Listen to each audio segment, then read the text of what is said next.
Hey everyone, it's me, Rambo.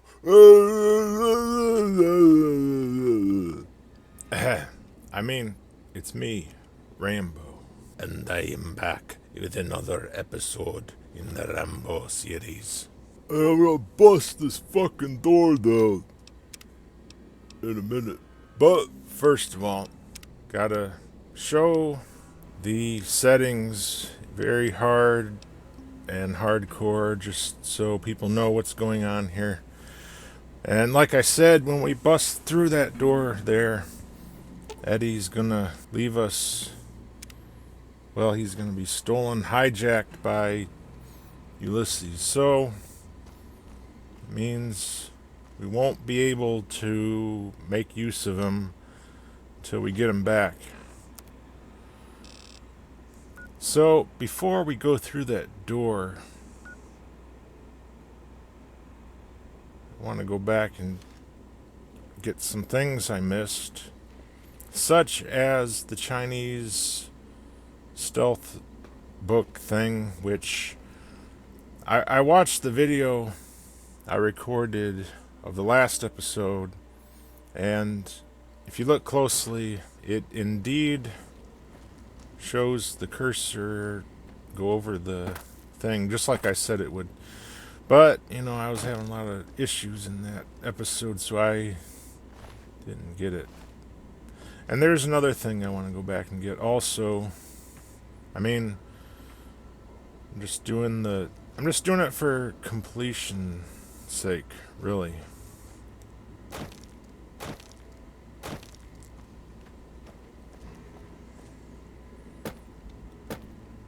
And fortunately, these tunnelers are still dead, so I don't have to deal with them again. They will probably respawn after a day or two or three or something, who knows. But for now, we're good.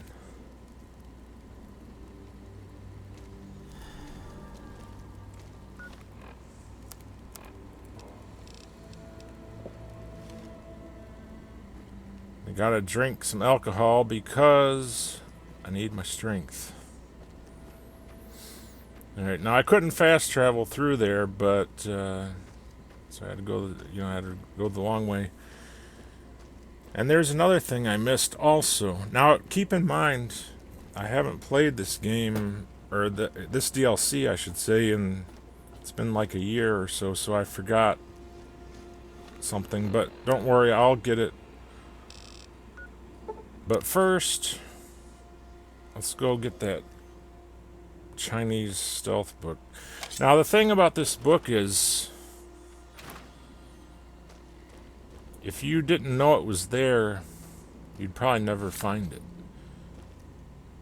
Now, I didn't know about it the first time I played the game either, but because there's no way you can see it, and you got to do it like this. You got to go into third person and rotate the camera until apparently it's on the shelf. Yeah, you see it right there. Right there. You just gotta. Now, how would you ever find that on your own? It's. I think the Obsidian put that way to troll people or something. I don't know. Now, my sneak is actually kind of decent. 33. I haven't put any points into it, so it's whatever it started with. But it's not too bad, but sneaking's broken in this game for some reason. I mean, this DLC, I don't know why that is, but now the other thing I missed was the elite NCR riot control armor. I'm wearing the advanced right now. Now, I thought that the elite was in the area up ahead, but apparently it's over here in an area I missed. And I'm surprised nobody said anything in the comments, but I guess that goes to show that people either also forgot or they just didn't know. I don't know. But this is the way. And somehow I missed that. I don't know how, but now it's been a year, like I said, since I played this. And there's also some, refrigerators full of crap, which I don't really need. And in fact, it over encumbers me. So I'll just rapidly fast forward through this because nobody wants to see that. And right here, there is a sniper rifle where you could snipe those marked men, I guess. But it's easy enough to just kill them the way I did, so yeah. Now he was apparently drinking beer, and I don't know how he died exactly, but when you take his clothes off, you can see that he's a ghoul. Yeah, there's the elite, the crit chance, the guns, even the charisma is all going to be useful. But the main thing is has more damage resistance, and it weighs a pound less. So yeah, and then there's the helmet, which has 1 extra DT, I guess. Or maybe 2, because it's not at full condition. Who knows how much it is when it's fully repaired. Yeah, he's ghoulified, as you can see. Now, I have a theory on what happened here. Now, in Fallout 3, when you blow up Megaton, somehow Moira survives. She just so happened to conveniently be out of the town at that moment. Now that is very convenient for Bethesda because they put all the work into her quest line and all that, and they didn't want people to miss out on it. So there's this amazing coincidence where she just so happened to be out of the town on that day. Not very likely, but that's how they wrote it. Now anyway, she turns into a ghoul when the town is blown up. Because that's how we know nuclear weapons work in real life, right? People that don't get killed, they turn into ghouls, right? And here's a Ralphie poster. That's another thing. 14 of 20. Like I said, I'm not going to be able to get them all. Some of them, at least one, is in the Courier's Mile thing, which we will probably at least make an attempt to do. Although we're only level 9, I think. And as you know, this DLC, and there's another skill book right there for speech, lying congressional style. Now, I'm getting off track here. What I was trying to say was Moira turns into a ghoul because of Megaton blowing up, and these NCR riot control dudes, my theory is they weren't ghouls to begin with, but they died because the divide blew up, because of the courier setting off the warheads or whatever Ulysses says happened. Of course, we just have to take his word on that because there's no proof to back it up. But that's what he says. And you see these NCR riot control guys with sniper rifles overlooking areas where people would be living and working and all that stuff. Yeah, right there's the Courier's Mile. We're gonna see, it's kind of close to where we are now. However, to get there, we have to go all the way out of the way.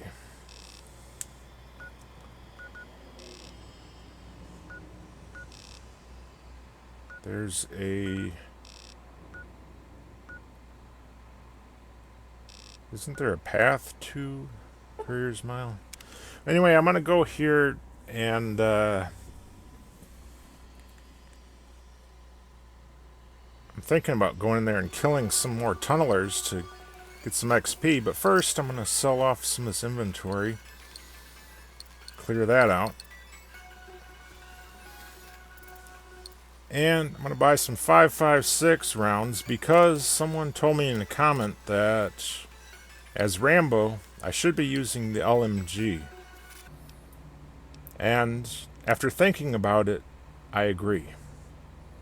And as you can see here, I bought some regular riot gear because I can use that to repair that elite stuff. But you can't, apparently you can't use the advanced riot gear to repair the elite. Now both the advanced and the elite are unique items, but you cannot use one to repair the other. And both are unique, but I only think it's worth keeping the elite one because it's by far better, in my opinion. The extra crit chance makes it very well worth having. And like I said, I'm gonna try to make an attempt at the Courier's Mile, and I checked the desk and apparently I didn't have an LMG. I know I've gotten some before, but I must have sold it. I do, however, have this thing, which is something Rambo probably would use, but, you know.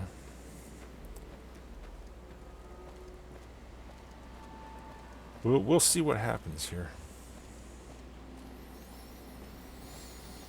Now, I don't expect to be able to pull this off, but we're going to try anyway. And there's a very good chance I'm going to end up dying, so I'm going to save here.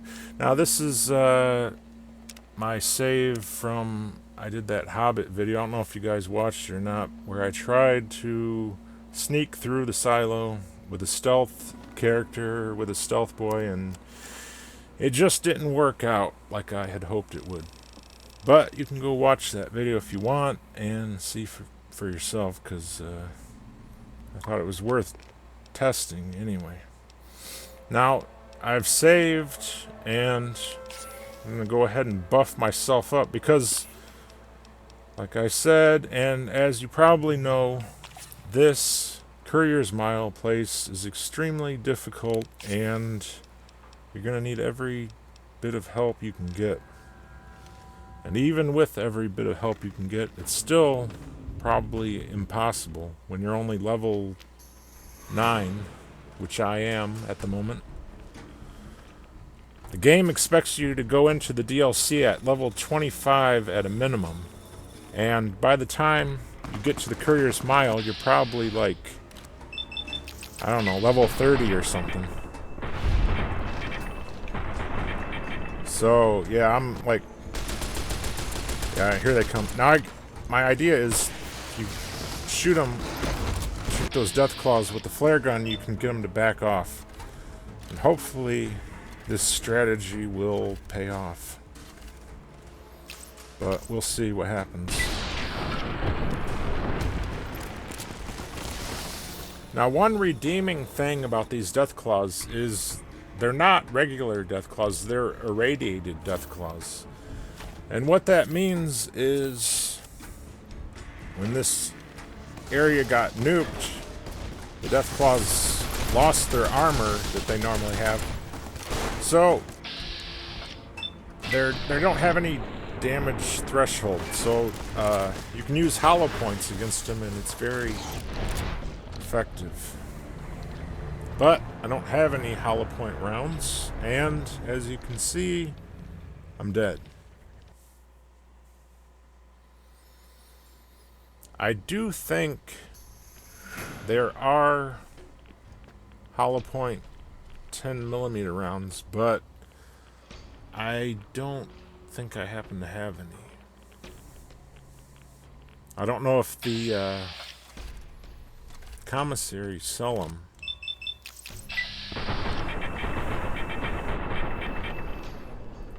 If I had that, that'd be very useful here.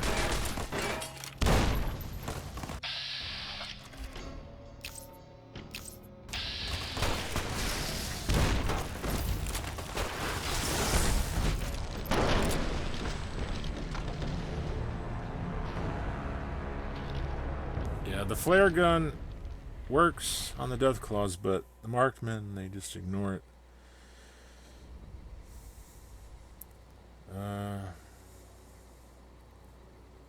Yeah, this is tough. I think this is the toughest area in the game. Or maybe the Long 15 or Dry Wells. They're all optional areas, but it's part of the DLC, and I would like to do it if possible. Yeah, you always want to shoot grenades if you're able to do so.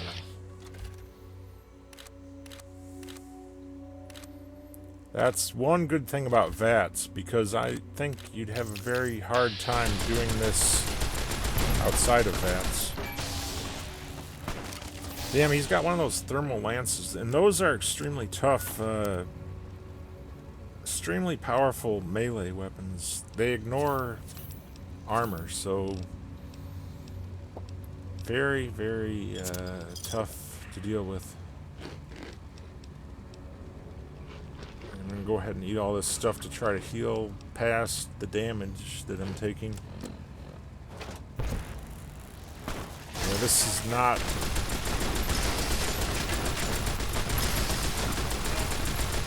ideal. And Eddie's down, so yeah, I'm kind of screwed here, I think.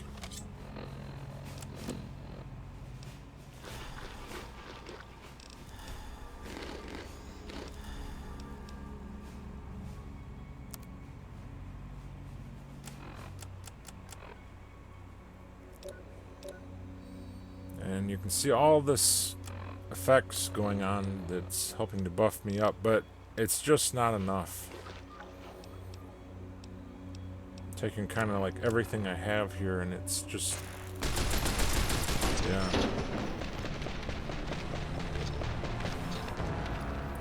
So yeah, like I said, you probably have to be like level 30 or something to do this right.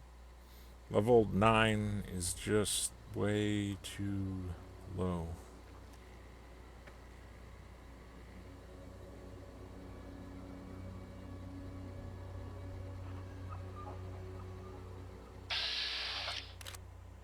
Right, shotgun. That's a top tier.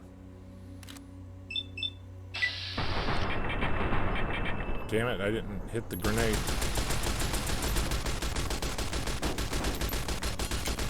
Alright, there's a bunch of grenades coming.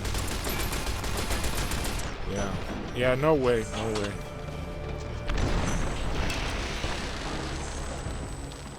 And there goes my head. So we tried it, but you saw what happened there. I'm going to go ahead and reload that save. And this was before I buffed myself with all that stuff, so I have all of the chems back, which I used. And we might go back there after we leveled. I mean, we're going to get Eddie back, and we'll try it then, I guess. And hopefully I'll have leveled up a time or two. But for now, let's go take on these tunnelers and use up some of this ammo, which I wasn't able to use in the Courier's Mile. Now, we dealt with these guys before early on, and they, as you may recall, they were pretty damn tough, but we have leveled up since then, and we now have elite armor. So, we're better equipped to handle them, I think.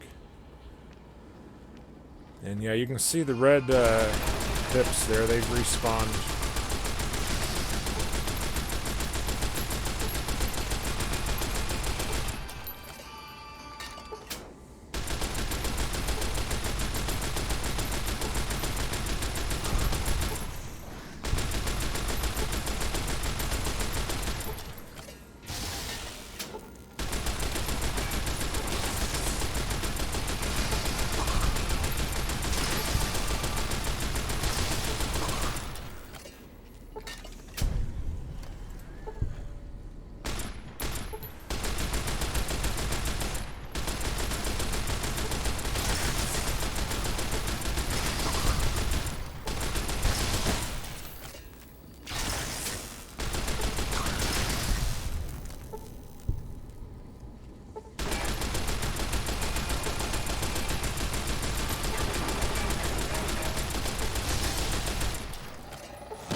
Okay, it's still not exactly what I'd consider easy, but we got him.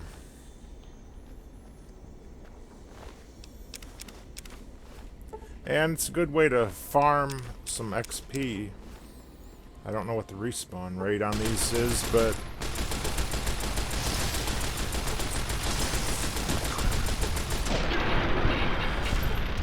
come back every like 3 days or so and just keep farming them till I reach whatever level I want to do.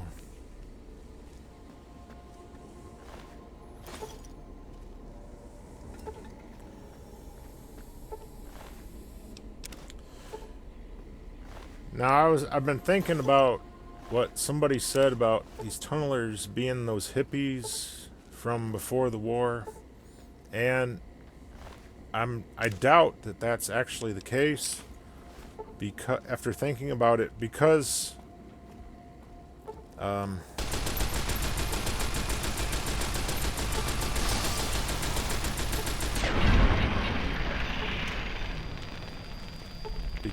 hippies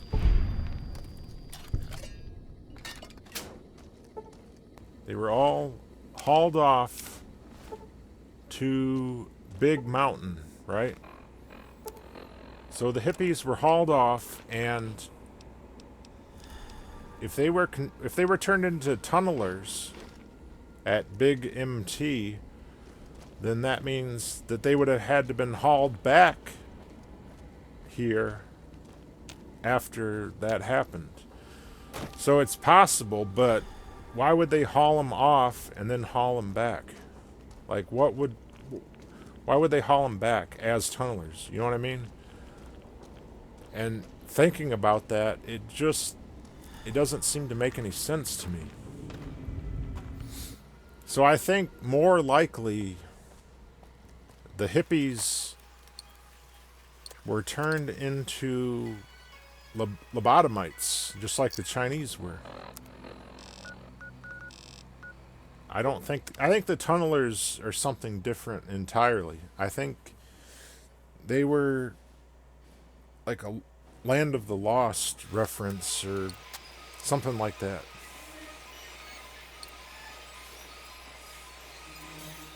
I don't think they were created by Big MT or whatever. I could be wrong, though.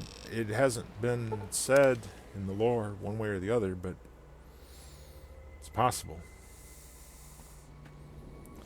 Anyway, as for what I was saying about the NCR riot control thing, I think they were just human NCR Rangers, and Then they became ghouls when the divide blew up.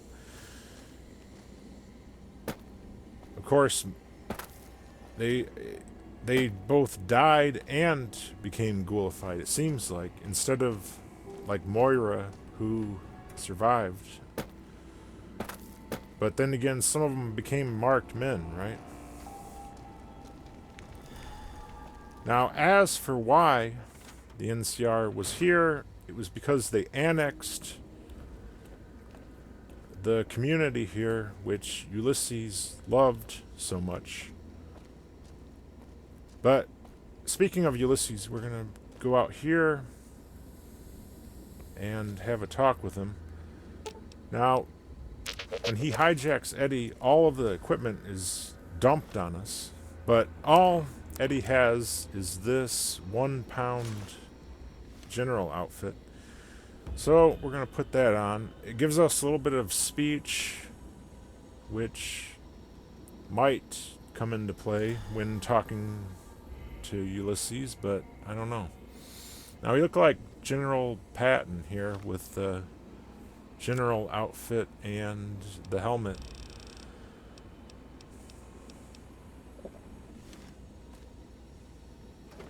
It looks cool, but, you know, it's not very practical. Thought that explosion, that building falling deep in the divide, might have been your work. Wouldn't kill you. Maybe close. Knew you'd survive, but no need to go any farther. You've brought me what I need. That machine with you, sealed in the Hopeville silo. Needed someone to unlock it, bring it home. Now the signal's strong enough. No need for you to carry it anymore. I can call your machine to me. If you think you can take it from me, try. The machine you brought is mine now. It's coming home. I'll reduce it to parts, just enough to function, to be aware of what's happening. What's inside that machine, that's all that mattered. All the machines here, made of wreckage from the divide, and all that was brought here. Inside its frame, it carries the message you brought here, and it'll do what it was programmed to do. Whatever it can to get home. The giants here will listen to it. I'll bring the divide to your home, your nation. Let its flag burn, just like you let the divide burn. Big mountain access code, Ulysses. Command override. Navarro.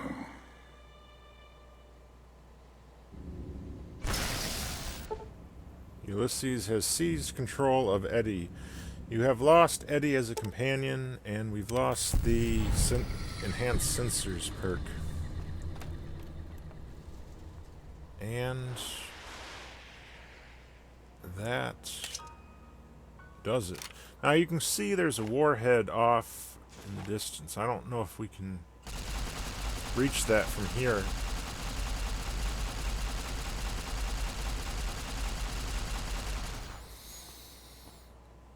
Now, many a true nerd said that there's infinite range on that laser, but I think he's wrong because it isn't reaching that far.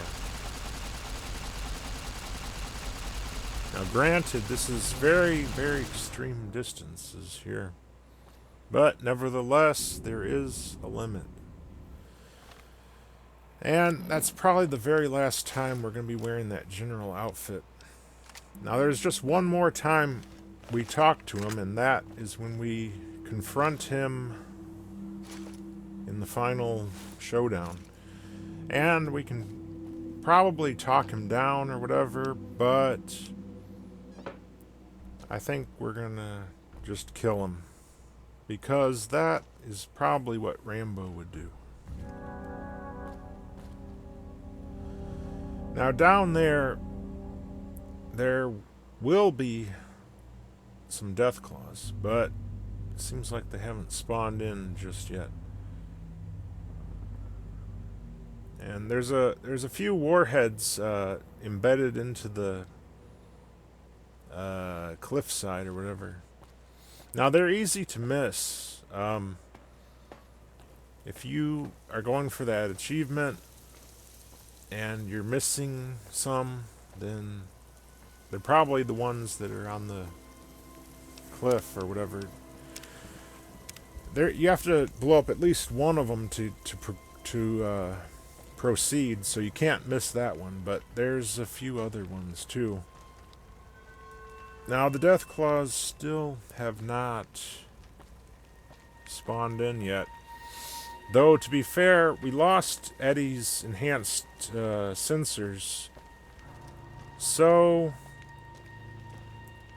we won't necessarily see enemies as well as we used to. I think my perception is probably pretty poor, if I recall correctly, because I didn't put a lot of points into it. Like, it's probably like 3 or 4 or something like that. So I'm not going to be able to see enemies very well. This right here is the only time where you don't have Eddie with you, so it, like right here is the only time where it really even matters, to be honest. Now we can't carry as much because we don't have Eddie's help, so I'm being very selective in what I grab here. But anyway, that the NCR riot stuff, like I said, I've been thinking about it, and it's because the NCR moved in and annexed this area without the consent of the people that lived there. And the riot control is there to keep the people of Hopeville and Ashton and whatever, keep them in line. Because the NCR was moving in and annexing the territory, and they didn't give a goddamn about what the people living there had to say about it. They were going to take over, and anybody who resisted was going to get sniped by the riot control. And they're using lethal rounds. They're not using beanbag rounds or anything like that. They're using sniper rifles with .308 rounds. Now, maybe their orders were to shoot to wound rather than to kill, but nevertheless, what the NCR are doing here was a crime against humanity. And people try to say the NCR are the good guys, but in reality, they're not much different than the Legion when it comes down to it. And to be fair, Mr. House wants to annex stuff also, so they're all pretty much the same when it comes down to it. Not one of them really respects the rights of people to not be part of their faction. They all want to take over the Mojave and pretty much any area that they can. Probably the entire world, to be honest.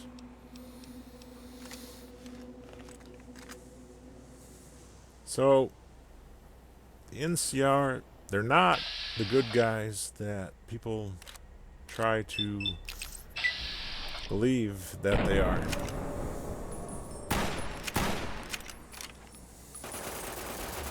Now these are the 2 death claws that I mentioned. They finally spawned in. Now I'm on a good vantage point here. I think there's only one way they can get to me. This nail gun sucks, by the way, but it's good for crippling limbs, so... Oh shit, they got a hit on me. Did you see that? I was down to like 2 pips, but nevertheless, I survived.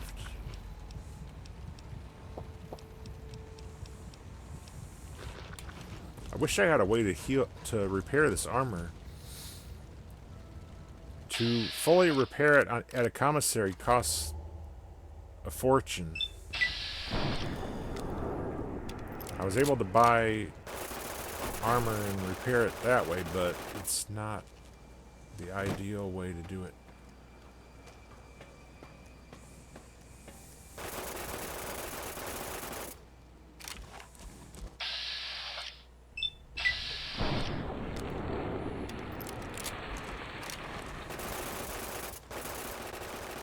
Trying to aim more or less for the legs because I'd like to cripple that if possible.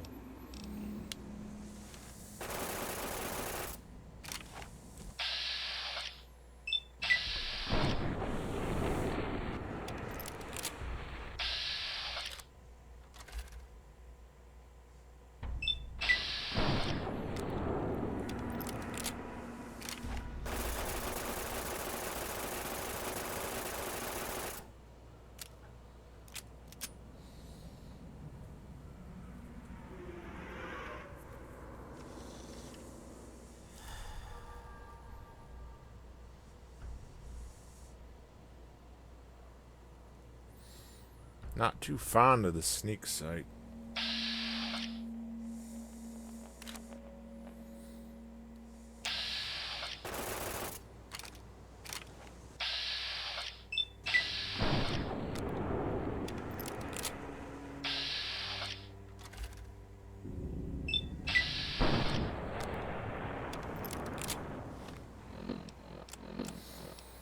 Alright, let's try this trail carbine. It'll do more damage. And hopefully we can... Oh shit, I don't got any AP. Damn.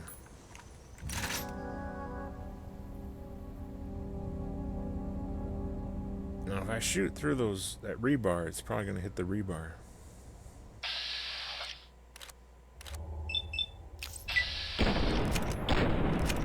I think I missed both times.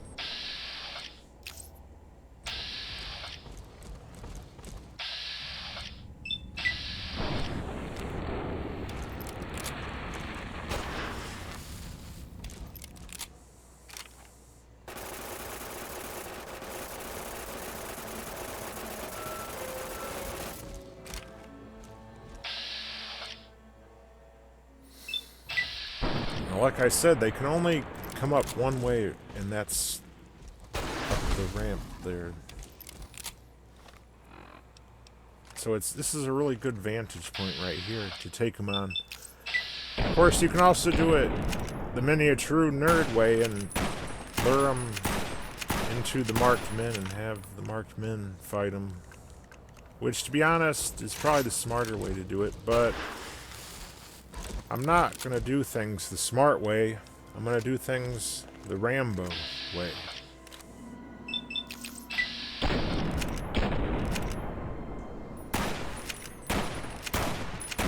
Now this is doing some real damage here. Especially because I got that cowboy perk, as you may recall, which gives more damage to lever action rifles. Yeah, look, we got him whittled down here. Shouldn't take too much more to finish him off.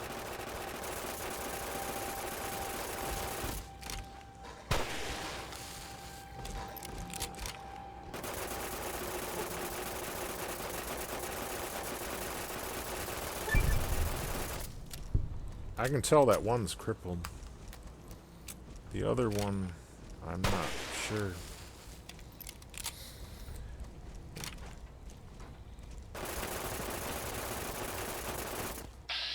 Yeah, both his legs are crippled. The other one has one crippled leg. And now both, probably. So it shouldn't be too hard to just keep a safe distance from him now.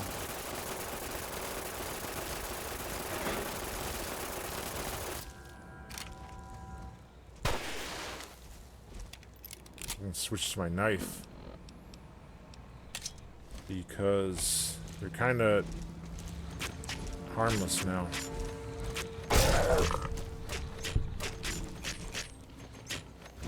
Well, I guess they still got their arms, so they're not as harmless as I thought.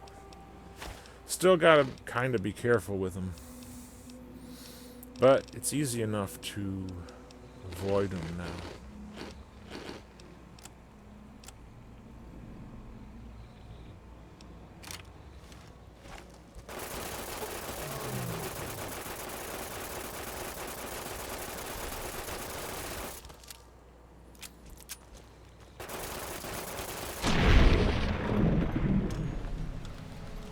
Killed him with like 1,000 nails. Not the most efficient way of doing it, but as Todd Howard would say, it just works. And look at the condition on that nail gun. I think it was at full condition when I started, but look at it now. Damn. Now that clothing dresser thing, it's hard lock. I wonder what's in there.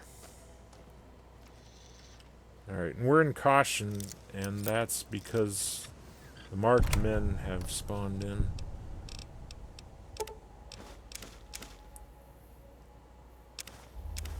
And unfortunately, I used up a lot of ammo and food and stuff, so my weight's been cleared out a little bit. These containers here are, if I recall correctly, in Fallout 3, it's what the Enclave used to transport Deathclaws. So the Deathclaws you see, they probably were hauled here in these containers and either escaped or were let loose. And I don't know who these dead people are here. NCR, perhaps. There's a mission report, so yeah, they're probably NCR people. The NCR, they're, like I said, they're bad people. Trying to take over everyone in the wasteland. Yeah, this is, you can read that if you want. It says pre-war cages.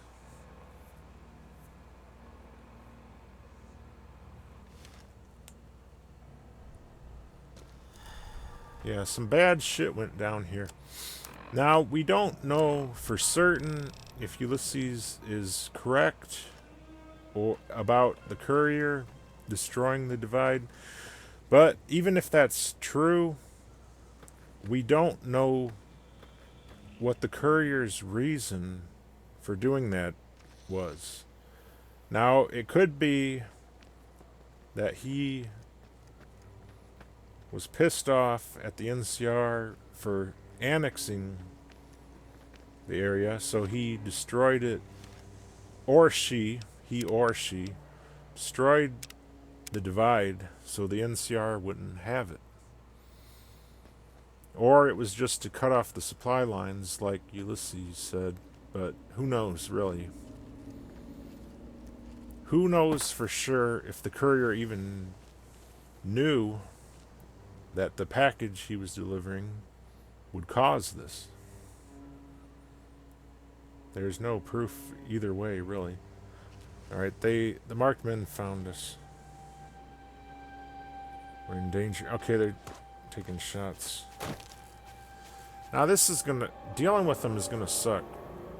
There's a warhead right nearby them, and they can use the radiation from it to heal themselves. So unless we can take out that warhead, it's going to be really hard to deal with them. And I don't think they come down from their vantage point up there. So unless we can blow up that warhead, then we're going to have some problems here.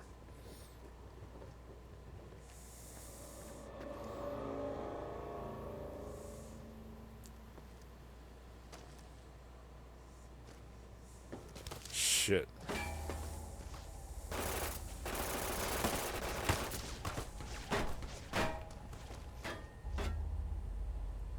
It also doesn't help that it's nighttime.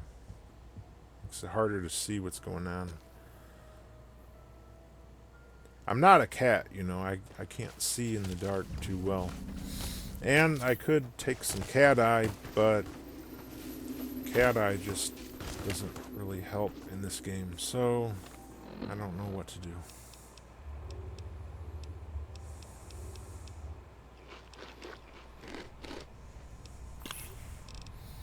Using up a lot more healing items than I would like, but it's kind of necessary.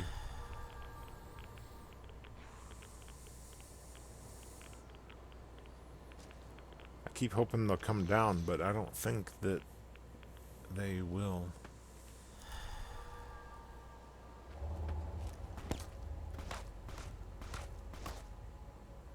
Trying to see where that warhead is. I know there's one over there somewhere.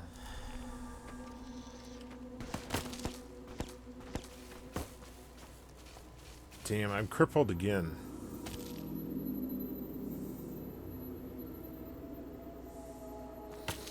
Maybe if I come around this way, I can detonate it from over here.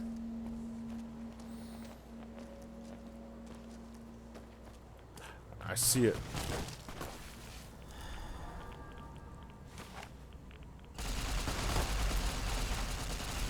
Come on, detonate, damn it.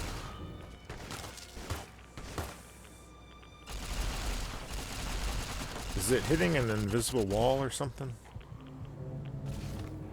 Yeah, that's one of the things that suck about this game.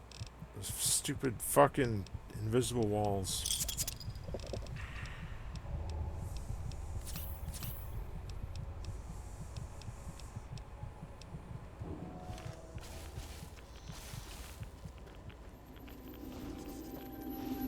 I just heard somebody activate a stealth boy. I think y'all might know who that person is.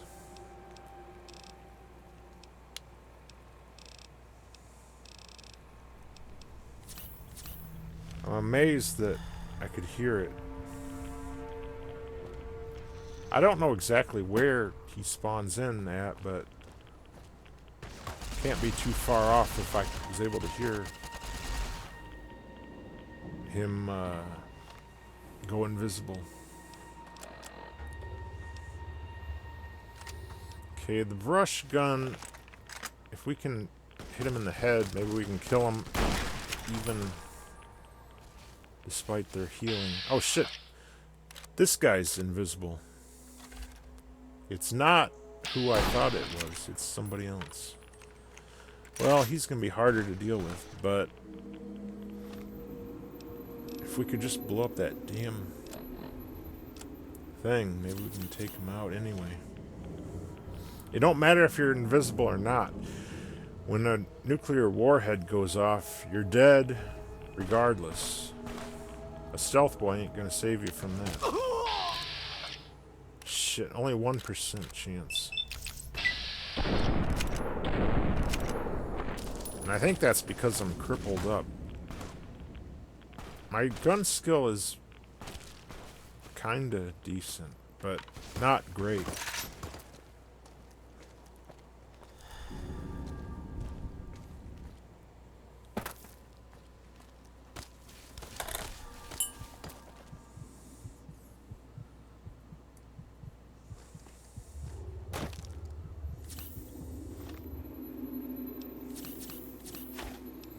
The only good thing about all this is I'm using up my inventory and clearing it out.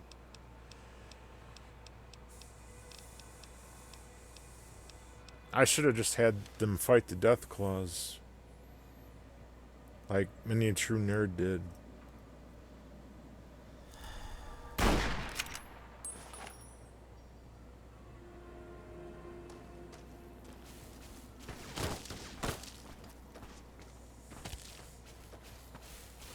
Alright, there's the warhead.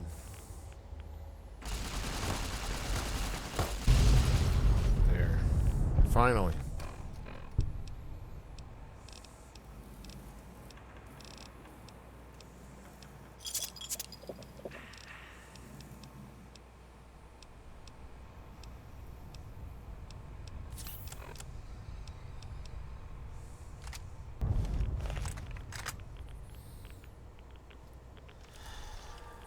Now, I think we killed one or two of them. There's at least one left, but we did some serious damage there. Took out at least one of them. Looks like there's two left. And they also lost their healing source. I'm gonna pop some steady so that I can just shoot him in the head.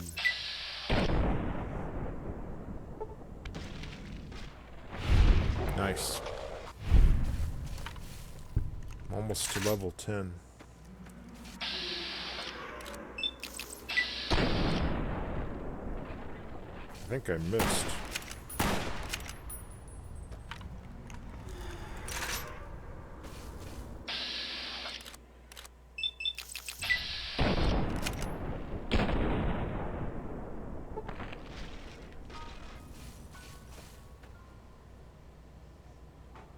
Let my AP regenerate.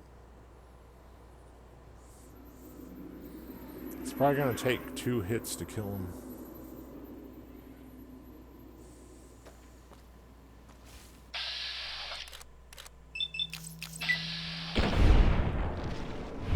Good. Well, we finally got this dealt with. Now, there is a satchel over here, and I've died to it in a number of playthroughs, so I always remember it being around here somewhere.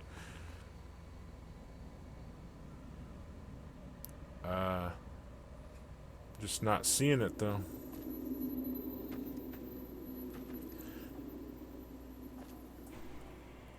Now you can, of course, just go around it via this building. Just make a wide arc around and avoid it entirely. But it's in here somewhere.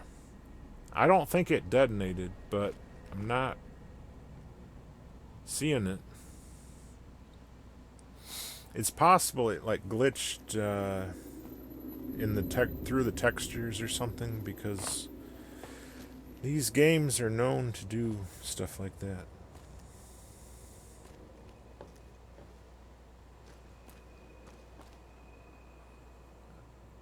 So even though I don't see it, it's probably here somewhere. But we can just ignore it because we can just go around it.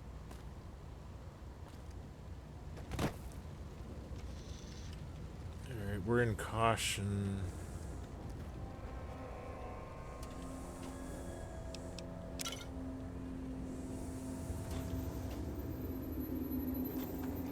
Danger now.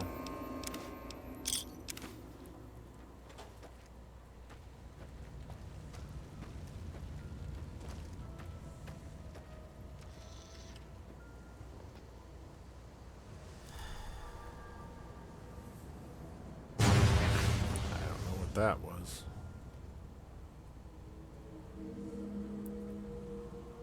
Sounded like a plasma grenade or something. We can loot this body.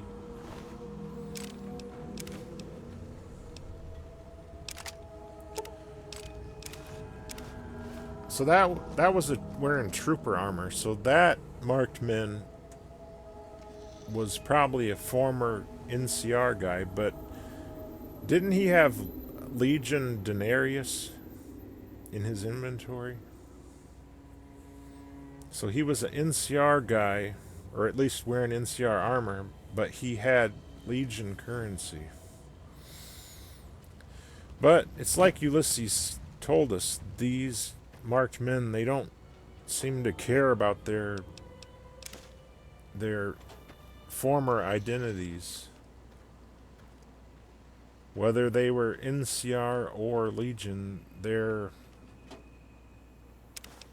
all united together as marked men now. Except the ones you see nailed to walls. Apparently those guys were not okay. Alright, Blade's coming. I just heard. Oh, there he is. Now, when an enemy's cloaked like that, you can't target them in bats. And this thing's nearly broken, so this is gonna...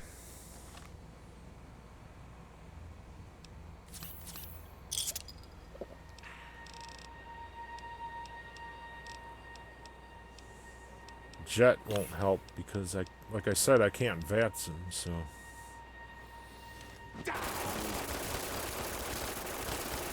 Now, hopefully I can destroy his bumper sword. Now, say what you will about melee, but they hit damn hard, as you can see here. And everything went berserk. That's where the Stonewall perk comes in, because you can't get knocked down when you have that. We're not doing a lot of damage to him, but hopefully we're gonna cripple him one way or another. Shit. I don't want to stop with this guy, because he'll hit you. So I need to drink some alcohol to get my strength back up so I can run.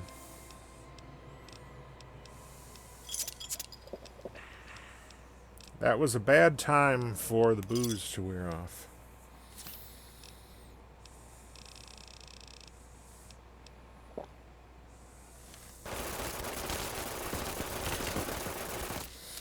You can tell you're hitting him because you see red. Or he's like blood or something.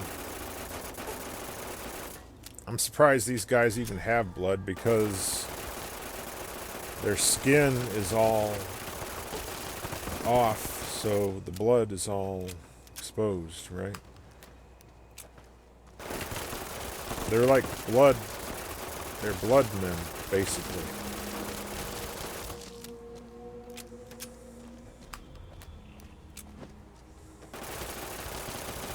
Alright, the weapon just broke, so we're gonna have to do something different now.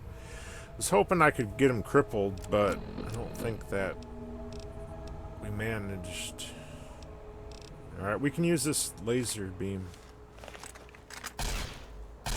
Nice. Quickly grab that so he can't use it. It's nearly broken anyway. But, you know what? There's nothing as poetic as killing an enemy with his own weapon. So that's what we're gonna do. Now, how does he like to be knocked down? That jerk knocked me down. Now, how do you like it, you jerk? There. Now, we got nearly 100 melee skill, so we were doing some really good damage with that bumper sword.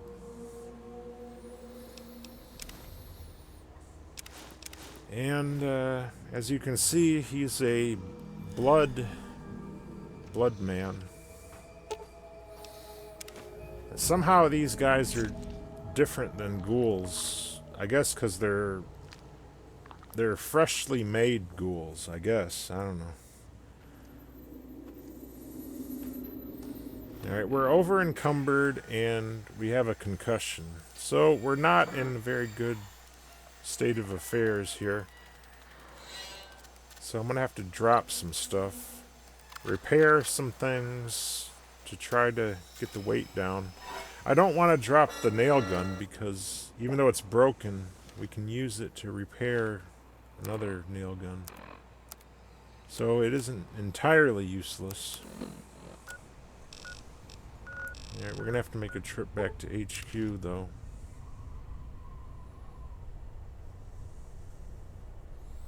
Drop this shit off before we proceed further. Now, we don't have Eddie with us, so we're probably going to have to make trips back more often, unfortunately.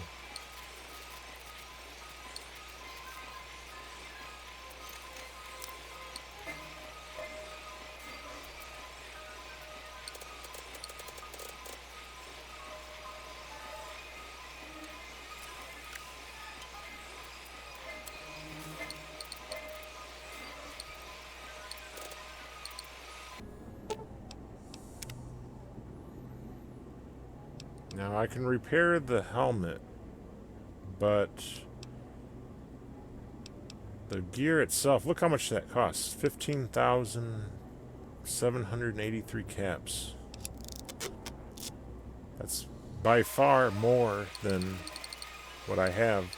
So I decided I'm going to go ahead and sell off all the components of making weapon repair kits because I'm never going to have the skill to make them anyway, so may as well sell them off. Thankfully, these guys in here never respawn, or at least I've never seen it happen. I have seen some weird things, though. I've seen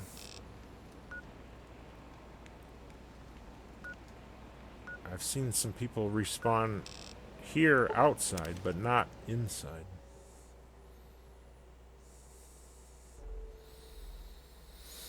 Alright, so we're back on the roof. And our inventory's cleared off now. And I bought some more 44 rounds for the brush gun.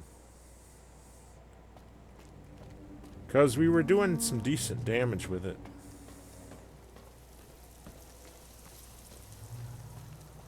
It's too bad I didn't have that cowboy perk when I was going down that highway with all those damn death claws.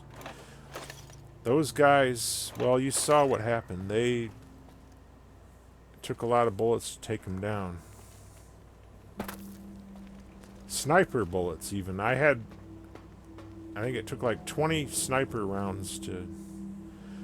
And speaking of snipers, I commented in a previous episode about how there's sniper rifles all over this DLC. Like, you'll see vantage points where there might be like a chair and a sniper rifle and maybe a crate of ammo or something nearby.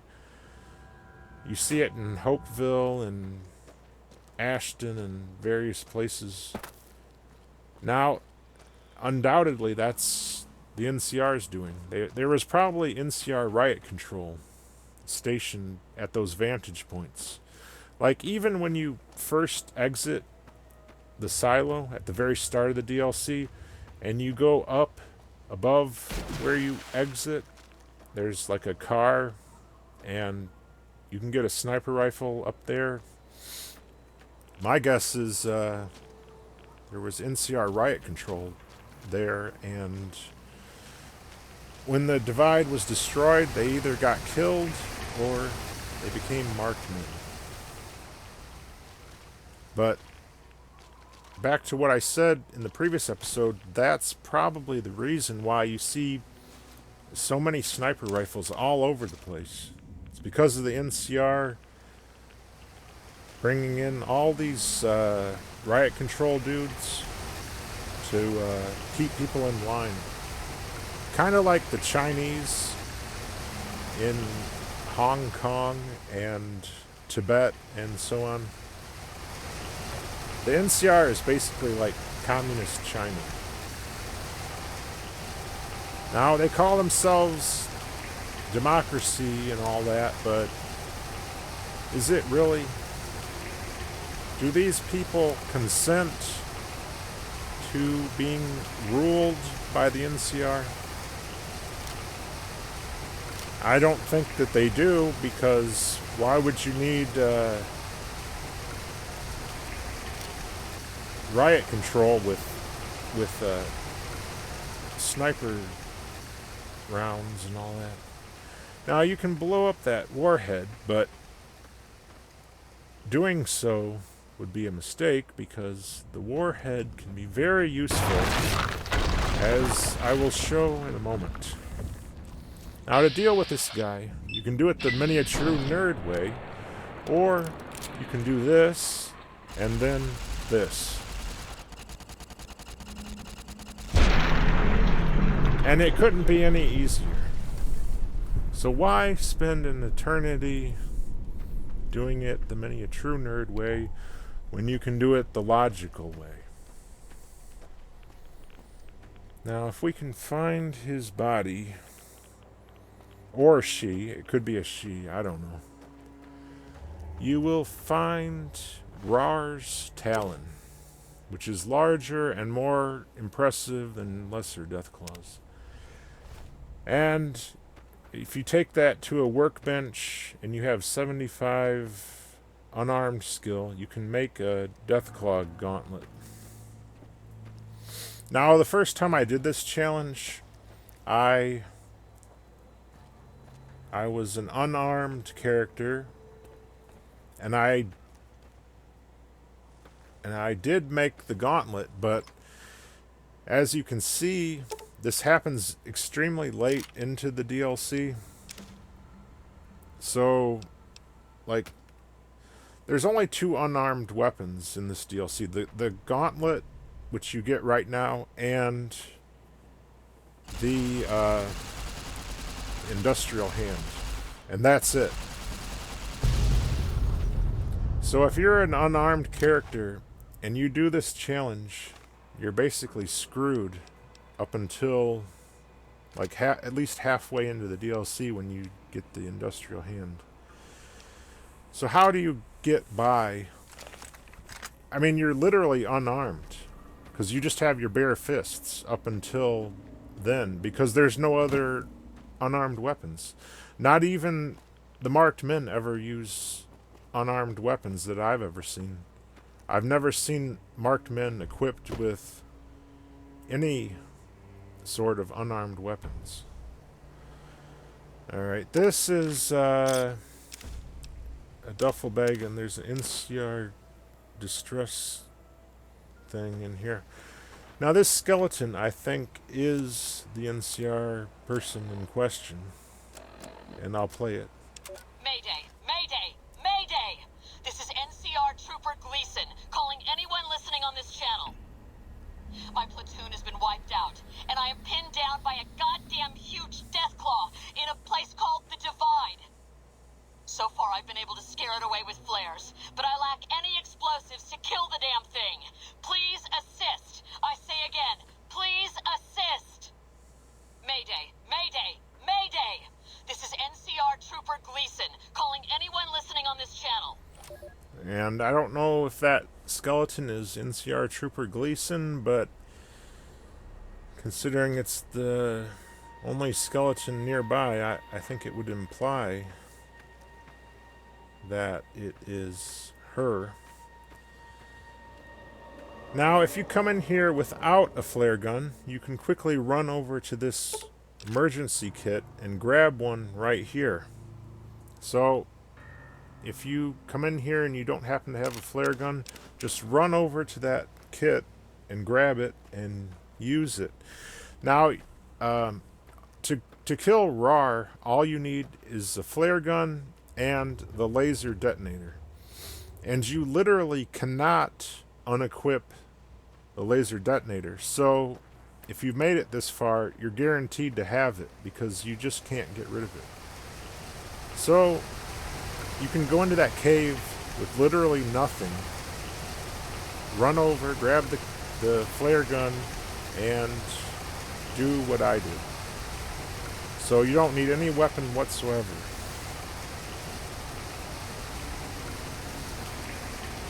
Now, is that a lame or cheap way of killing RAR? Yeah, probably, but it's the logical way. I have killed RAR with a chainsaw before. However, doing that required some turbo, which I have not encountered. Yeah, right there is proof that there's a satchel in that area, and fortunately I saved it because I knew from experience that there's one around here, but I just can't see it. I don't know what's going on. We're just gonna have to bypass it, I guess. I don't know.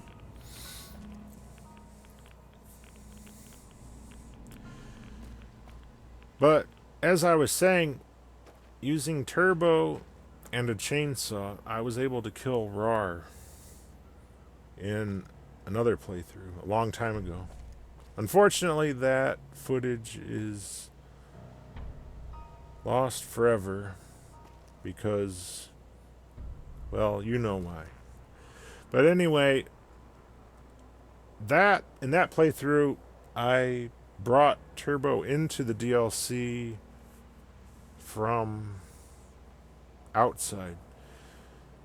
I have not encountered even a single instance of turbo in this playthrough. However, in that Hobbit video I did, I found a turbo in a duffel bag at the very start, which seems really strange. Because I have not seen one. Okay, I'm going to have to go up and around to get to him. Now, we took care of Blades, so that's the final named marked man. Now, we couldn't, that's the warhead we couldn't detonate from the roof earlier, but apparently now we can. Now, there's a sniper up here. Only 6%. Unfortunately, I did get a hit on him. Oh shit, he took me down in one... He only hit me once and he took me down. Damn. Must have critted me or something. And unfortunately, we're now all the way over here. Still can't see that damn satchel. Oh well.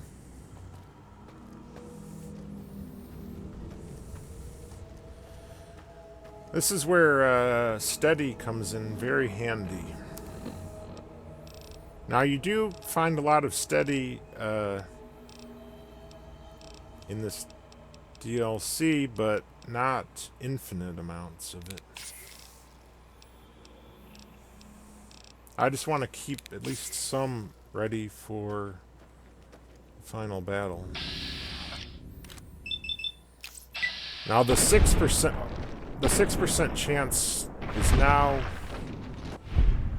95%. So that study made a huge difference, as you can see. And there's a nuclear warhead up there, which we could have used to take him out, but that would have meant we had to stand out in the open where he could have popped us. And I don't know for sure, but it looked like he had a anti-material rifle, not just a regular sniper, but one of those damn things. And that's probably why he killed us in one hit like that. Or maybe I'm wrong. Maybe it was just a regular sniper. I don't know. Hard to say. Until we find his body, we're not going to know.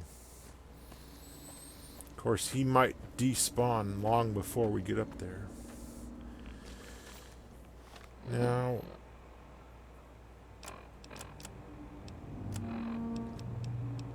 there is a satchel right there, which we have no chance in hell of detonating, or I mean, defusing. So we'll go ahead and replace that one with 3 of our own. Because it's very rude to not replace a satchel. Now what the hell happened here? You guys are messing with the satchels. God damn it. Why'd you blow up my fucking satchel? God damn it. And this guy's invisible. There. Serves you guys right for messing up my satchels like that. I spent all that time laying these down and you guys blew up 2 of them. Well, at least I still have 1. And I'm going to devour this eyeball. The eyeballs are a holdover from Fallout 3, of course. Bethesda invested huge amounts of resources into modeling individual organs, and that is what they chose to invest their time and resources in. Not into the writing or the storytelling, but into modeling pieces of gore. That is Bethesda's priority when it comes to game design.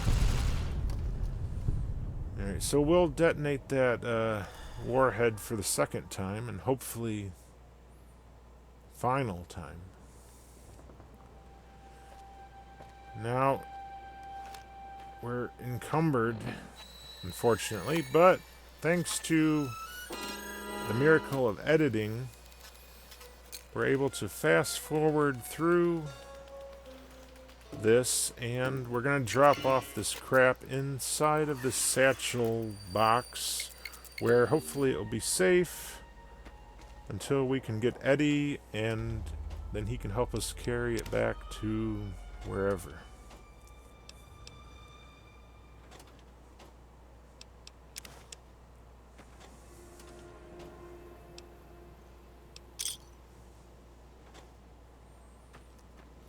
We're still in caution, despite not seeing any other pips. Oh shit, there's more crap to loot here. It's worth over 1,000 caps. This guy's got some stuff also. Well, we're gonna go right back to the satchel box and drop it off then, I guess.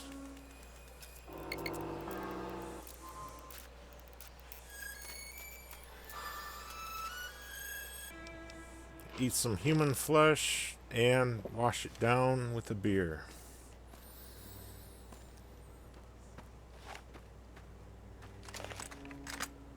Alright.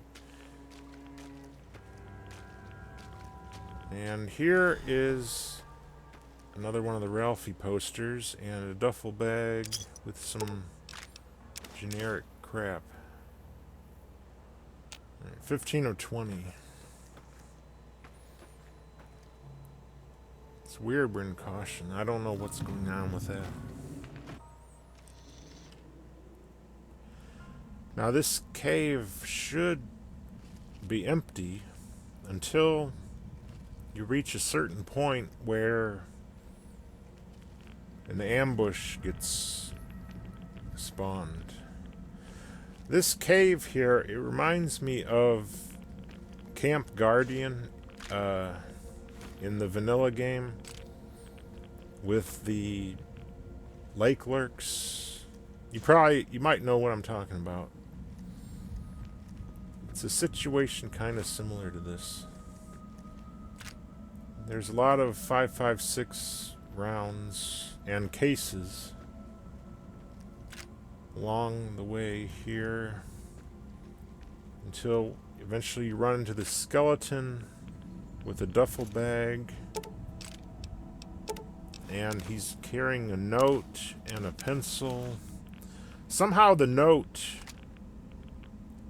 survived, but his flesh did not, because he's just a skeleton. And then these guys spawn in.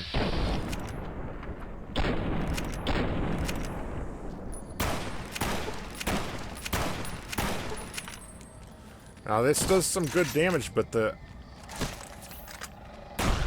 reload is ridiculously slow. It reloads shell by shell, or round by round, whichever you want to call it. And that is the major problem with the lever action rifles.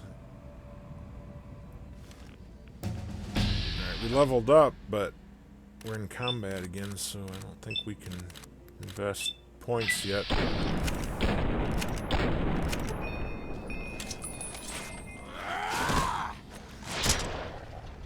Now what I needed to do there was pull out the flare gun, but instead I died on top of that skeleton, just like the guy that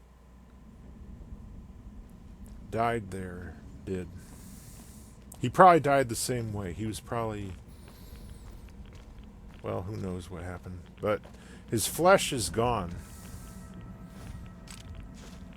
I don't know. I find it strange that a body would rot away into bones, but a piece of paper would still be fine. I don't know. It just seems weird to me.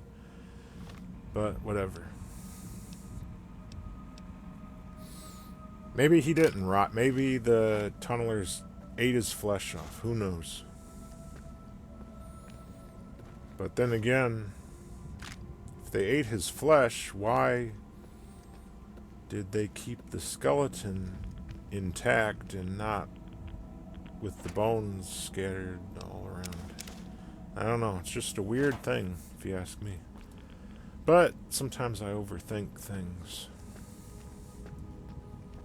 And some of his blood seems to have survived. Now, many a true nerd says that grabbing the note is the trigger, but in reality, just walking over this way is the trigger.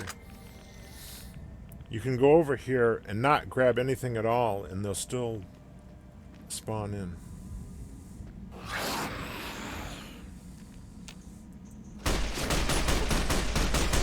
Okay, that gun is semi-automatic, but it shoots just about as fast as you can pull the trigger. I was hoping it would be fully automatic.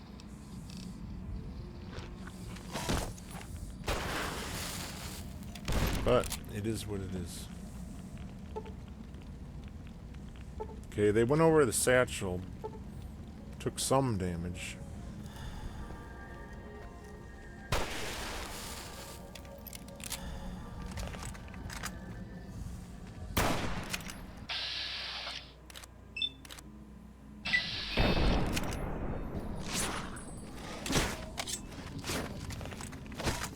Damn it, I wanted to switch back to the flare gun, but I didn't have it set up properly.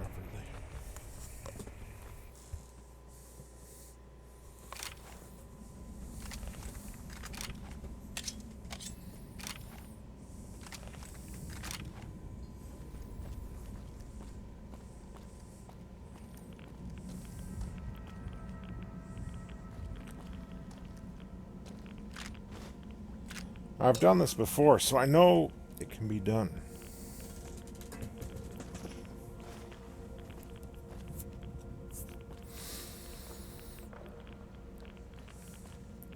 Of course, we don't have Eddie's help, so these fights, they're harder than they would normally be. But still doable.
Damn slow reloads. I don't know what happened there, but that's weird. It's a weird way to die, isn't it? Well, you know what? This this rifle, I don't think it's a good choice for close range fights such as this. It's good for long range, like sniping kind of thing, but not in a tight situation like here. I tell you what, that flare gun makes this DLC a hell of a lot easier than what it would otherwise be. Now, if you want a real challenge, do this level 1 challenge or whatever, but in addition, add the rule that you can't use the flare gun. Now, that would be a real challenge.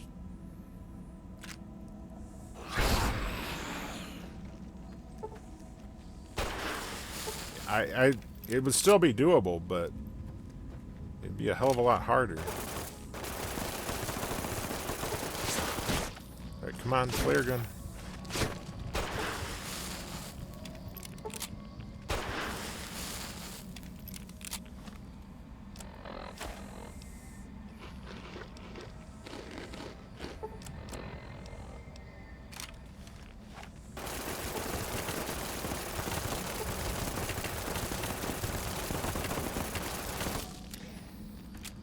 This nail gun, it reloads pretty quick too. That's another good thing.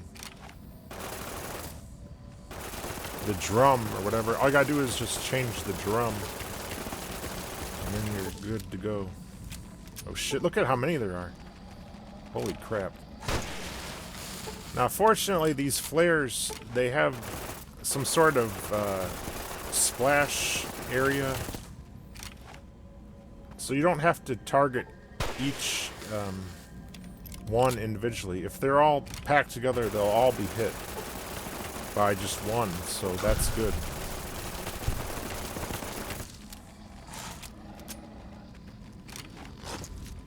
Just gotta get them in the splash of the thing.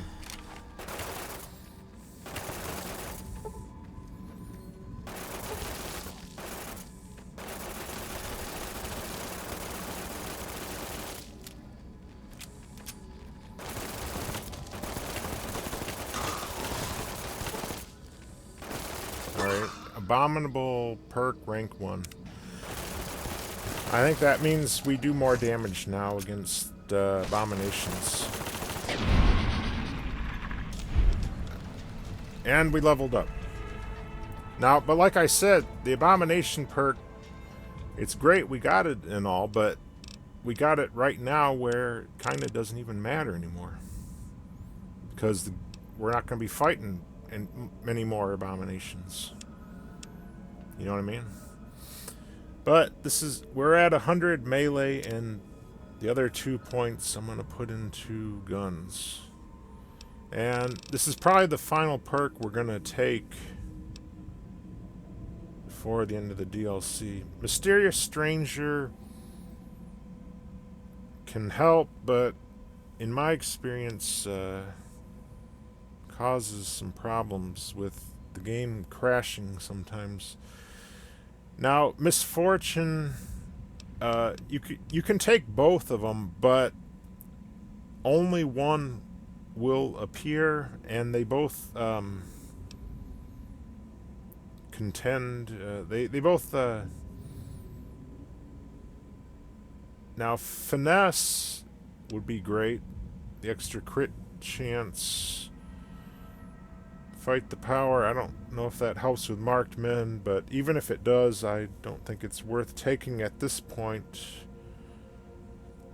That's actually an interesting question, because it says against anybody wearing NCR or Legion armor, and the marked men are wearing at least what used to be NCR and Legion armor. But Stonewall, I think, is what I'm going to end up taking. that would have helped me against Blade, because I wouldn't have been knocked down. It makes you immune to knockdowns. Also gives you plus 10 damage threshold against unarmed and melee attacks. So it'll help against, well, it'll help against just about everything in this DLC, to be honest. Because there's a lot of powerful melee attackers. The tunnelers, the death claws, the marked men with their bumper swords and all that. This perk here, it helps against all of that stuff. So that is definitely the one I'm going to be taking. Now, we killed all of the tunnelers in their ambush. So now we're free to explore this area in peace. And we're gonna loot their corpses. I think they owe us this because of the problems they caused. The trouble they caused. Looting their corpses is a way for them to repay for that trouble.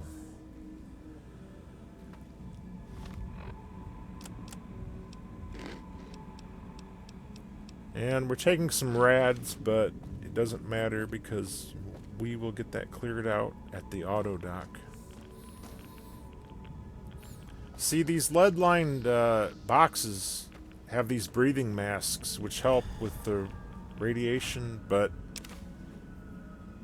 who cares? You know what I mean? Why worry about radiation when you can just get it healed up at the auto dock for free? So that's one of the things about this DLC which I don't think is very well balanced, in my opinion. I think the auto dock should probably cost money to use it instead of being free. I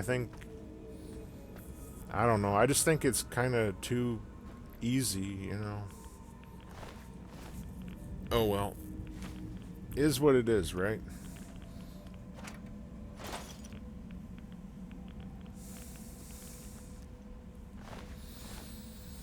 And now we can loot this body in peace. There's a marksman carbine, which I don't think is a unique gun, but it is a very high tier gun. If I had the grunt perk, it would be very worth having, I think. But anyway, this is the note of James Rubinek, and you can pause the video and read it if you want. I'm not going to bother reading it. It's just about his final dying words or something. My guess is he probably got injured, and then he crawled to that spot, and he wrote the note, and he made his final stand there before they killed him. Something like that. And he's from the Hub, which is a location in the original Fallout.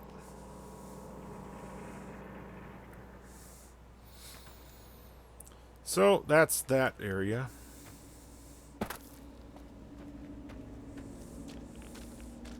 And we're still in caution for some reason, but I'm not detecting any pips. There's still at least one marked man somewhere.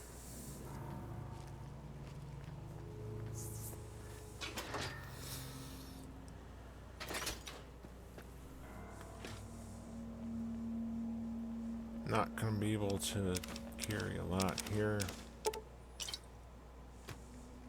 but I want to replenish my depleted healing items, so I'll gladly take whatever.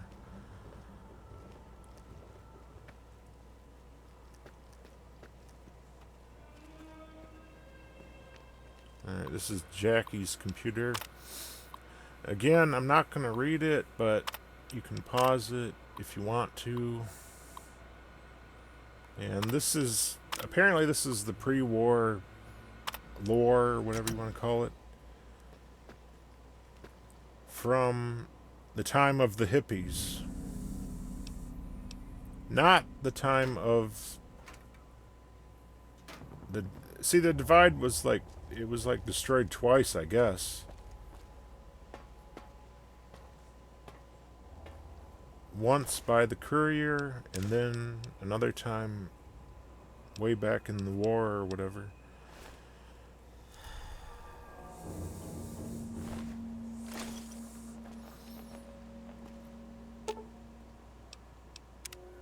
Oh, my health's already at full. I shouldn't have done that. I should have dined and dashed.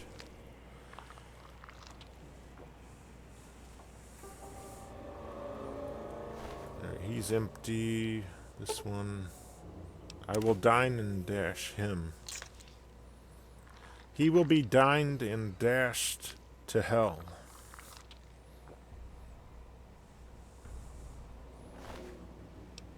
The hunting shotgun is a decent weapon, but main thing is I can sell it.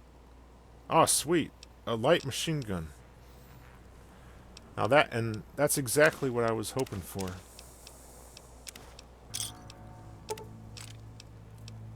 It's not in great condition, but I'm just glad to find it because this way I can be Rambo, you know what I mean? But we're encumbered to hell here. Alright, this is Cazador Company or whatever. You can pause it. I don't know. I'm not going to read it. I've read all this stuff many times, and it's nothing new to me, so I'm not going to worry about it. But I'm going to fast forward as I dump stuff into that duffel bag. Here's yet another industrial hand. I just wish that there was an industrial hand, like, in the silo at the very start. Because if there was, then I can't use it in combat. Well, where's the combat? I don't see any combat.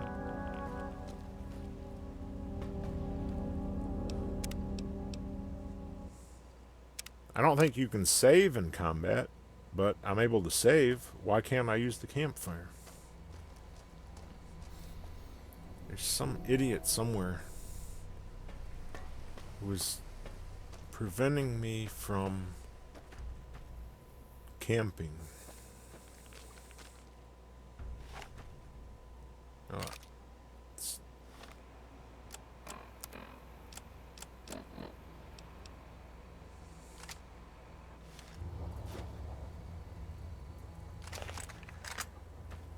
well, when we find him, we're going to use this on him.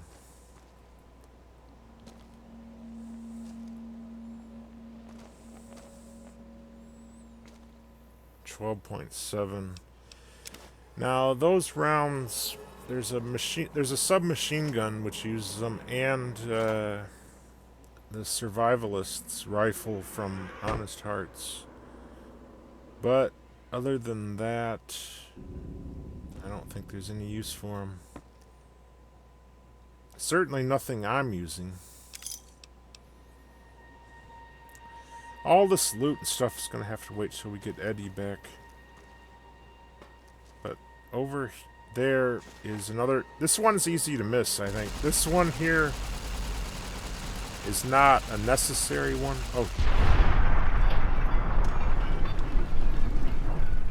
Well, would you look at that? I think we found that dude that had us in caution. And now we're hidden, finally. Now... Oh shit, there's yet another warhead right here. Alright, that's 21 of 30. And there's 6 of them in Ulysses Temple, and then 2 of them in Courier's Mile, so that means I'm still missing one somewhere.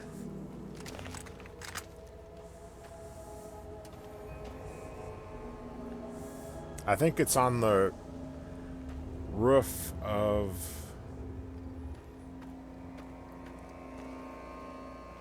one of these buildings. Now there's going to be another scripted ambush when I go in the back here. But thankfully I have this LMG, so I might be okay. There's a Ralphie poster. That is 16 of 20. Alright, there's some Psycho there. You definitely want to grab that. The ambush didn't trigger. Apparently I didn't go back far enough. There's a workbench in the back there. I think if you go all the way to the back. Oh, did you hear that? Somebody cloaked. Come on.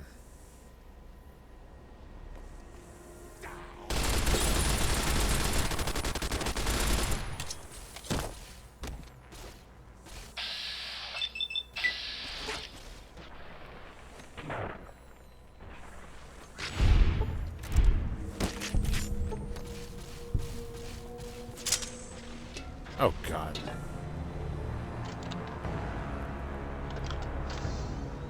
He must have critted me. I was doing okay, and then... Oh, shit. I'm all the way back here now. Good thing I saved here, because, who knows how far back I'd have went otherwise.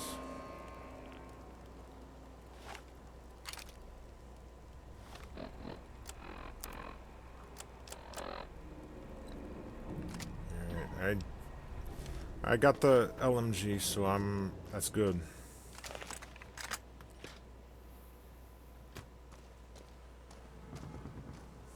Well, we know what to expect now, so it shouldn't be too hard to deal with it.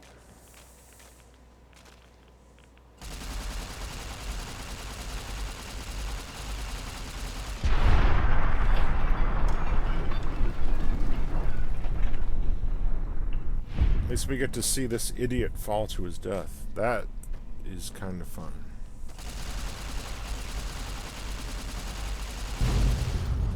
I think that one there is necessary if you want to go up that one way. I think you have to go that way, actually. So that one you can't miss. But that one up on the cliff or whatever, when that dude went falling.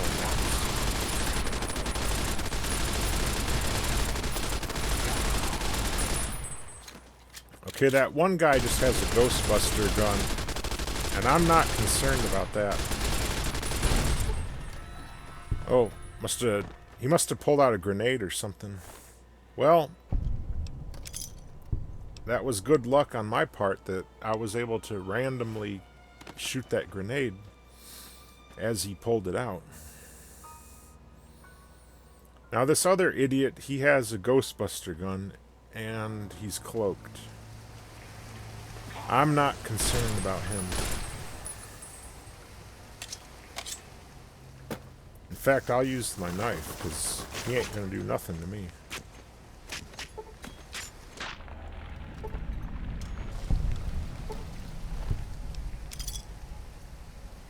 Now, if I was a robot, maybe I'd be worried about that, but I'm not a robot, so I don't care.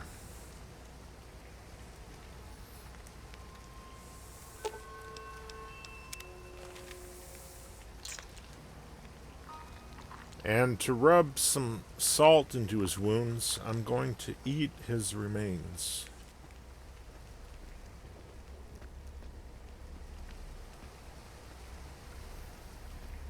We're hidden. Good, so we got some peace finally. Now in the oven, there is a Deathclaw omelet.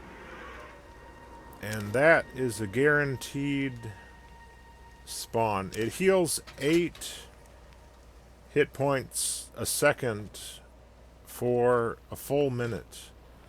And it's probably the very best healing item in the entire game. So I'm definitely going to save that for the fight with Ulysses, where it can make a huge difference in that battle. And it's also tied with your survival skill too, by the way. The higher your survival skill, the more it will heal, and I think maybe for longer too. I don't know. Not 100% sure on that, but I do know that food items do get better with the higher your survival skill is. And my survival skill is at 50.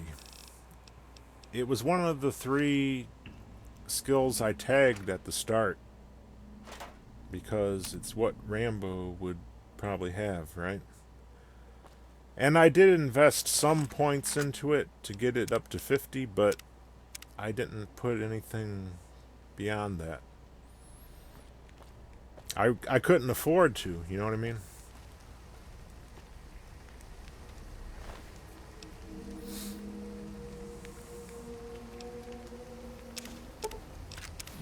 But don't let anybody tell you that survival is a useless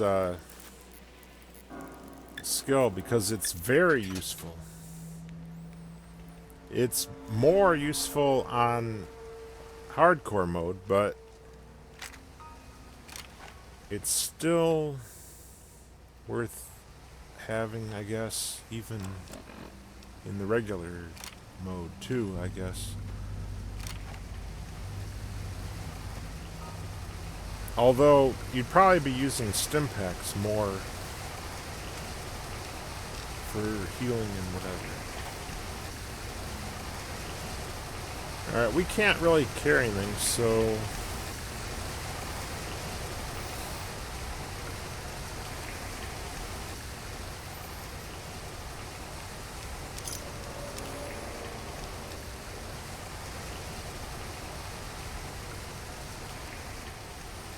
now there's a satchel right there.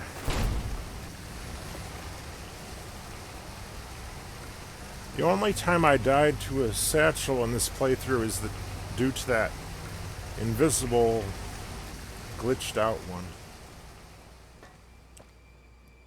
And even then I knew it was there. But it still got me anyway, because part of me thought it might have detonated or something somehow, but I guess not. Now here's a hidden duffel bag here with some crap in it.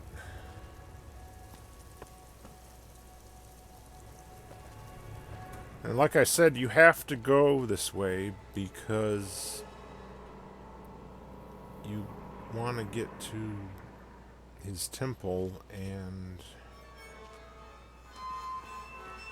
I don't think there's any other way to go except the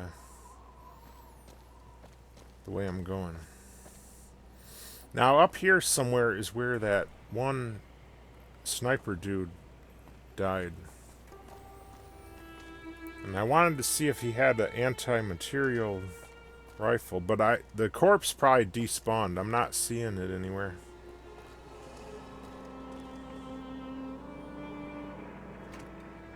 There's some loot, sniper rifle rounds. Like I said, the NCR, they sent tons and tons of snipers into this area. Oh, there's a piece of gore.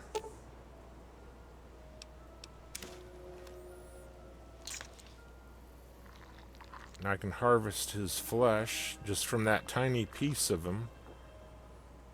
And also...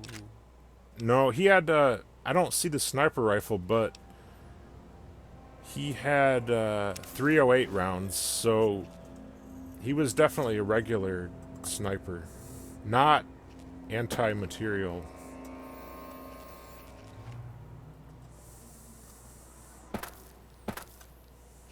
I don't know how he managed to kill me in one hit, though. He must have, like, must have been like a headshot and, I don't know, crit or something. He just got really lucky.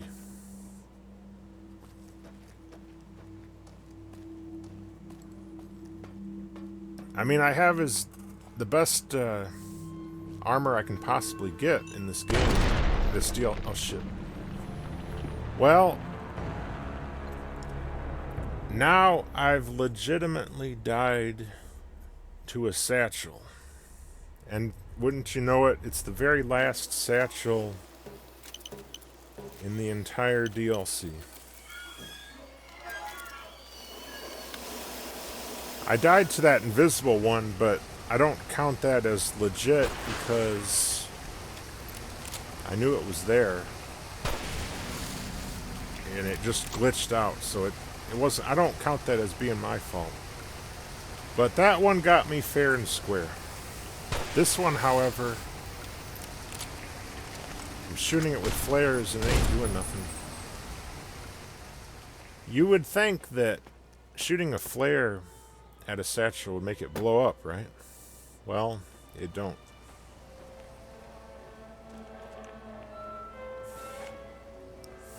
Alright, this here is the warhead that was missing, I think. Okay, that was 22 of 30. And like I said, there's 6 in Ulysses Temple and 2 in the Courier's Mile. So, all told, that makes 30. If you're going for the achievement, it's extremely important that you detonate all 6 of them in Ulysses Temple, because once you complete the DLC, you can never go back into that temple again. I'm pretty sure. You can come back into the DLC even after you complete it, but you can never go back into the temple ever again. So if you don't detonate those warheads during that final battle, then you won't be able to get the achievement. Of course, I already have the achievement, so I'm not concerned about it, but, you know, I'm just saying for anybody who is watching and wants to go for it, to keep that in mind, because it's kind of important.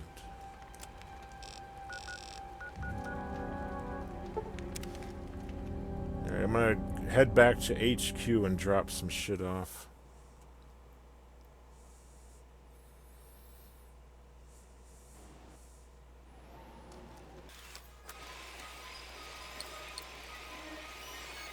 And also pick up some 5.56 rounds, which I've stored in the desk here.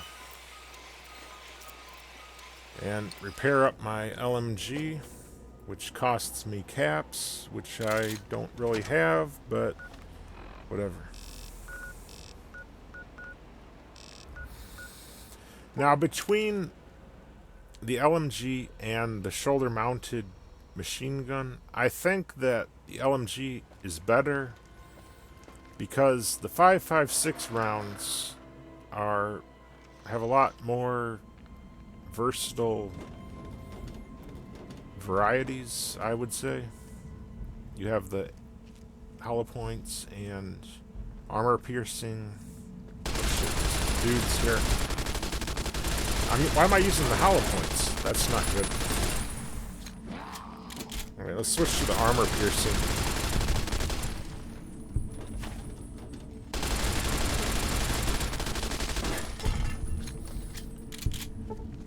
What you want to do is use the armor piercing against armored enemies and use the hollow points against unarmored enemies.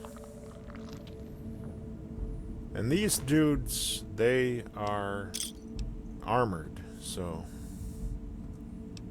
using the HP rounds on them was a mistake. However, the HP is good against the tunnelers. And if If I recall correctly, there are some up ahead. Now right here in this little area, the game shows you that the marked men and the tunnelers are enemies and they fight against each other. Everything in this DLC seems to hate everything else. Even the marked men are kind of against each other in a way. They like sacrifice themselves and they're like cannibals of themselves and all that. Shit, I don't want to waste my HP rounds on this retard.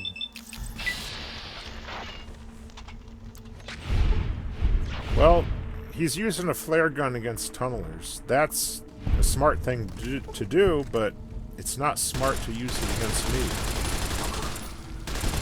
Because I'm not an abomination. Now, as you can see, those HP rounds cut through the tunnelers like butter. Like a butter knife. You see that butter knife? That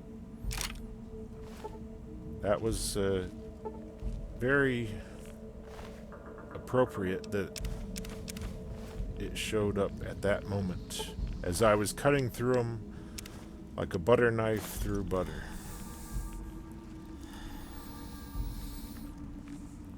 And now we can search this little area here. Now, if I recall correctly, there should be a skill book in here. And I think it's the very last skill book of the DLC. But I'm not 100% sure where it is. And there's also a Ralphie poster. And we've found 17 of 20. And I think there's 1 or 2 in the Courier's Mile. So I'm definitely missing at least 1 poster somewhere. I don't know. But I'm not worried about it. But I'm just saying, you know, it's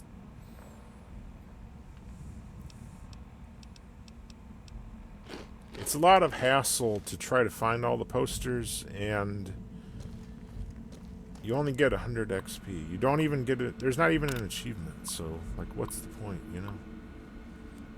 Alright, here's some more lore if you want to read it. I am not going to read it because I've already read all this before. There's a Patriot's Cookbook, but that is not what I'm talking about. There's supposed to be a skill book in here somewhere, but I'm not sure where it is. It's the final one of the DLC.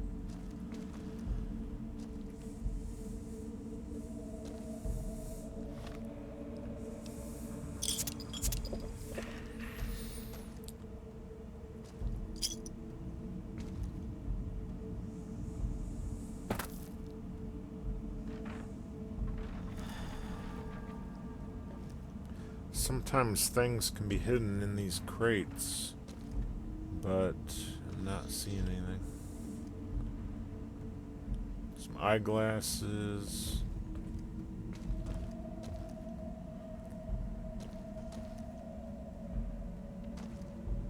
A disarticulated skeleton. Toolbox.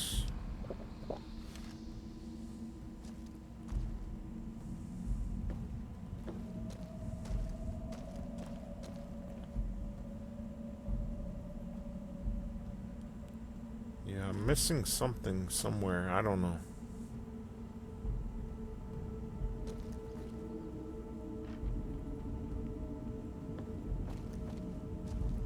Whatever it is, it's probably not too important. You know what? The armory. I never got into the armory, so maybe that's where the Ralphie poster was that I'm missing. And that one room where the Eddie upgrade is. It's behind a hard terminal, which I can't hack, obviously, so...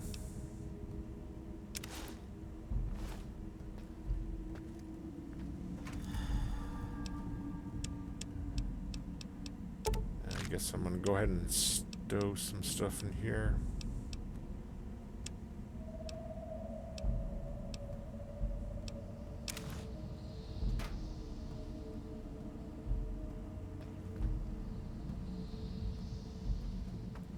I don't know if I'm ever going to come back, but I know I missed something, and there's something around here I'm missing, but I don't know.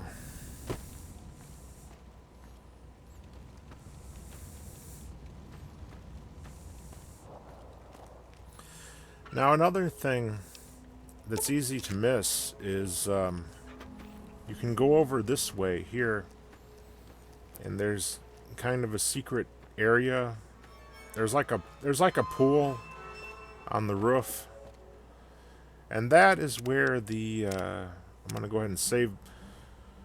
That's where that dude fell down when I detonated that warhead, and you can loot his body over here somewhere. Now you can't get up there though, which is kind of unfortunate.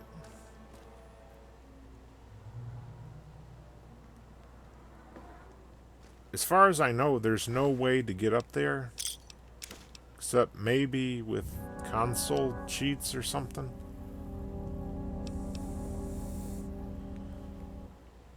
This is worth a good amount of money, but I might have to come back.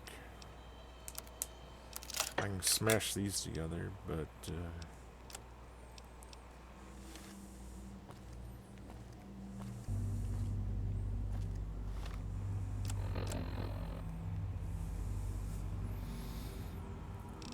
well, one thing I can do is eat a bunch of food to get the weight down.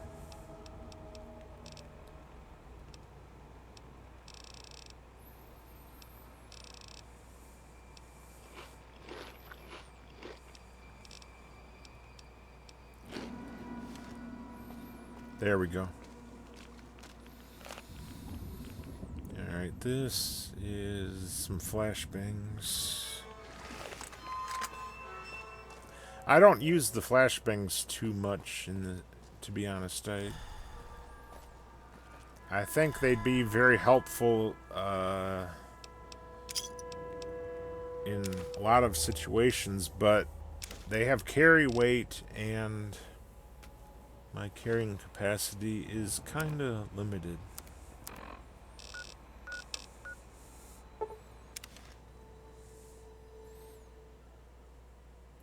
Now, fortunately, I will be able to retrieve Eddie soon enough.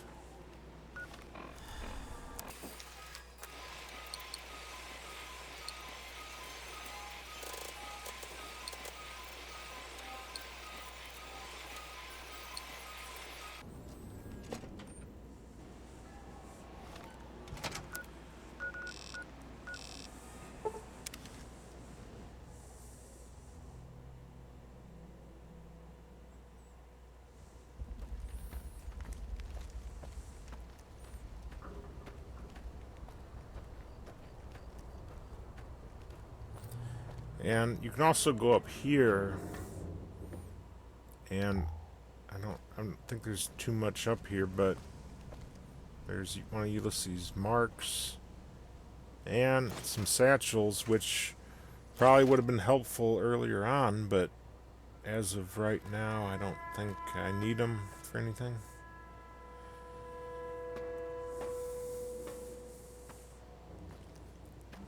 I kind of wish I had more of them when I was in that one ambush cave thing, but it's done and over with now.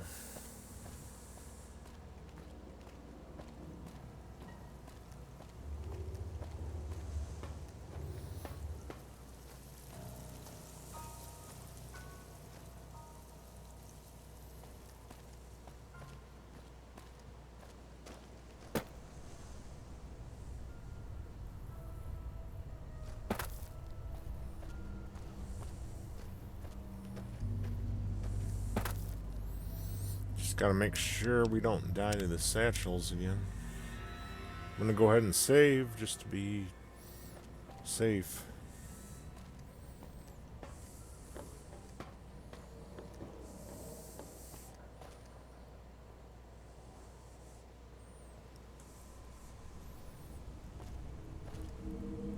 I see it now.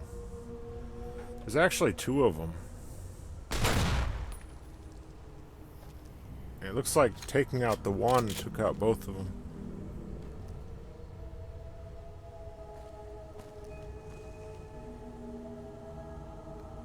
Yeah, red mark, which means danger ahead. And sure enough, a bunch of crap spawns in, which we now have to deal with. But this is the last of the marked men. And then we'll be able to get into the temple.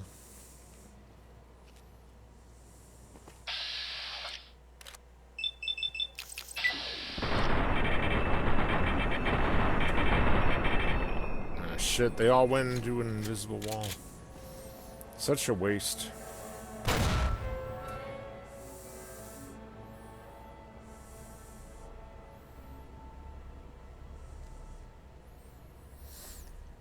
Now, the enemies in this DLC, I have to say, the AI is, I don't know, smarter, I guess. Because they use grenades and stuff. They're more competent, I guess is the right word to use.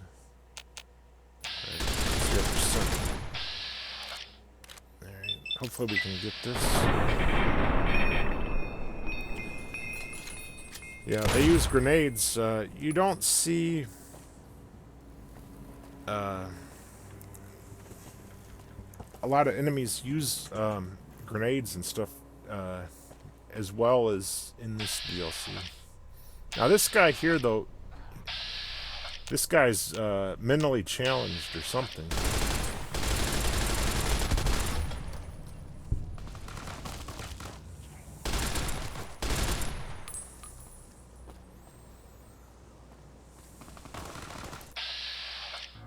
This guy who keeps running into that concrete, whatever it is.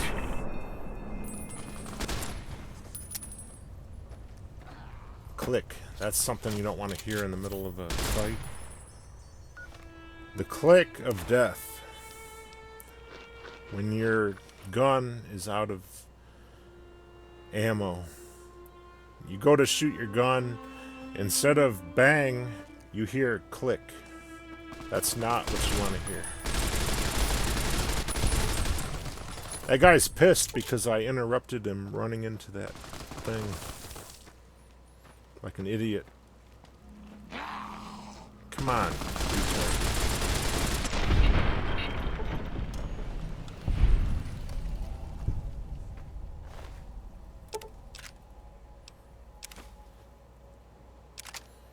Now in this final area, and only here, the marked men use stealth boys.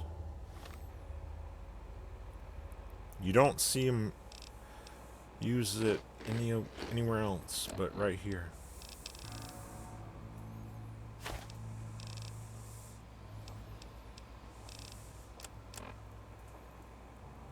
I don't want to drop that because it's caps, which I kind of need. It would be nice to have enough caps to repair up my armor, but I don't know if that's going to happen or not. Now, I'd like to get back up here, but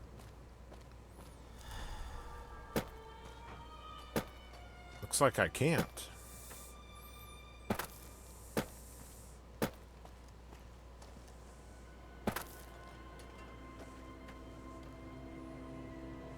Oh shit.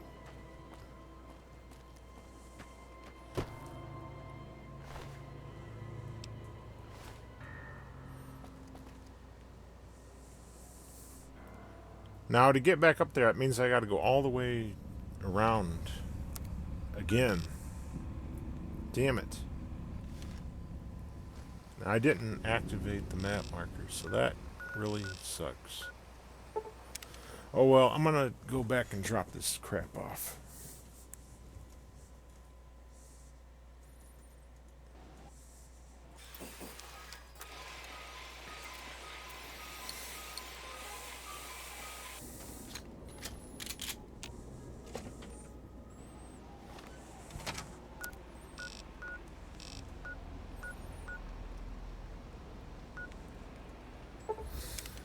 Well,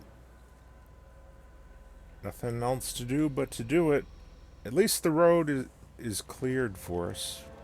All the enemies are dead, and we took care of the satchels, so it should just be smooth sailing from here on out.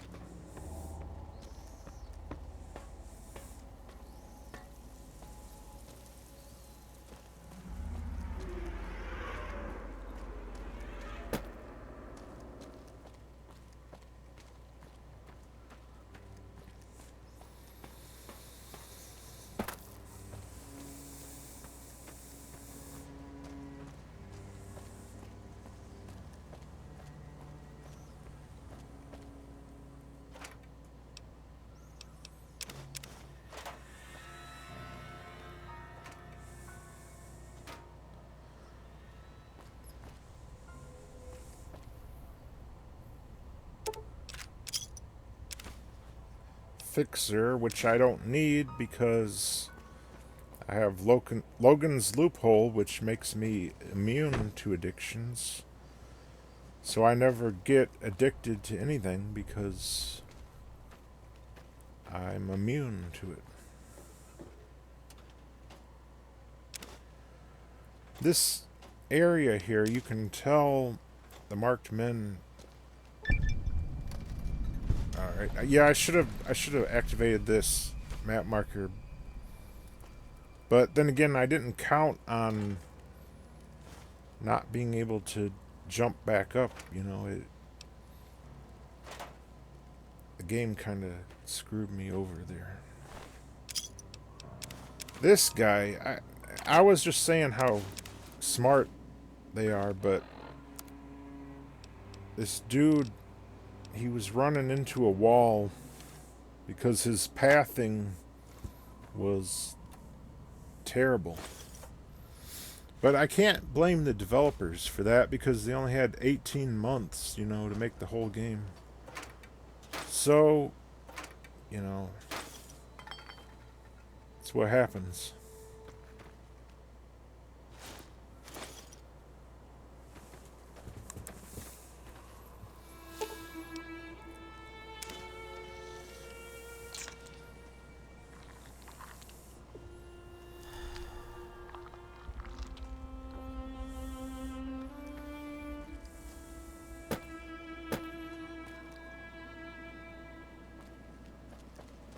Alright, I think we are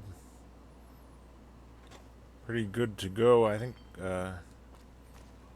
I've collected pretty much all of the... Well, I missed these stim packs. That is worth grabbing. Okay, that lead pipe, I think... I'll put the axe there instead. Now, there is a commissary...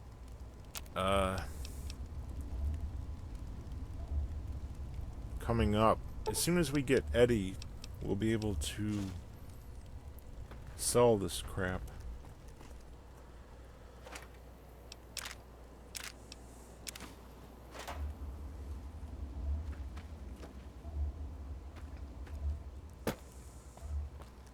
Yeah, we've I think we pretty much cleared this area. Alright, let's go on and rescue Eddie. And that gives us, pushes us over halfway towards 11. But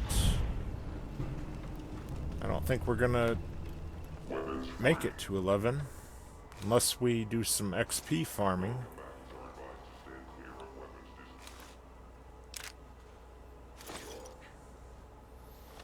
Would be nice because I could definitely use more points in guns.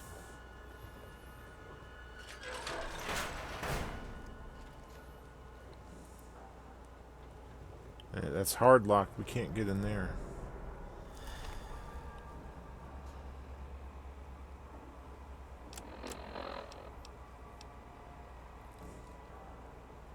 It takes 100 skill to use this properly. I'm only like halfway there. AP rounds would probably be the best thing against robots.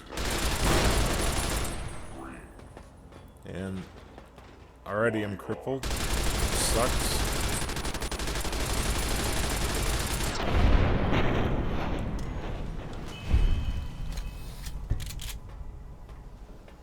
And we cut through them pretty well.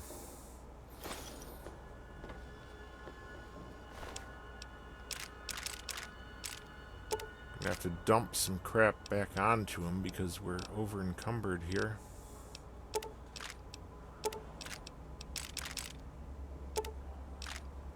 We will be able to get that back shortly once we rescue Eddie. Now, rescuing Eddie is optional, I think. I think you can just carry on the fight towards Ulysses, and you don't even need Eddie, but I'm definitely going to get him in.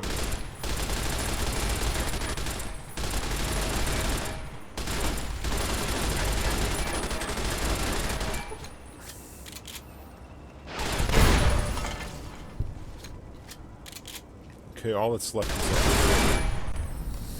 Alright, we're done. Everything is destroyed. Except for Ulysses himself.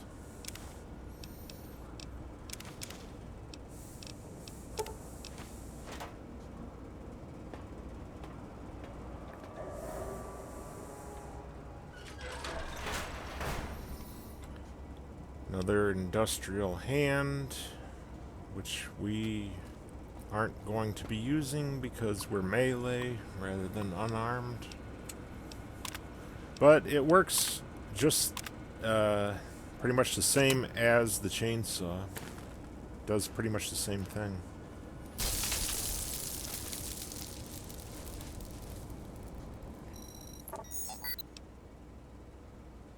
You just heard that signal and flew off. Are you catching the robot crazies or something? What the hell happened? You just ran off on me. Okay, well, don't do it again. Alright. We got Eddie back. Finally. Now we can dump a bunch of crap onto him.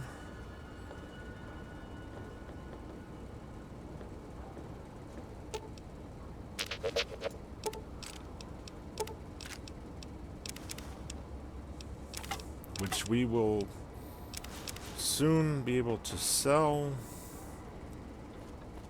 at the commissary.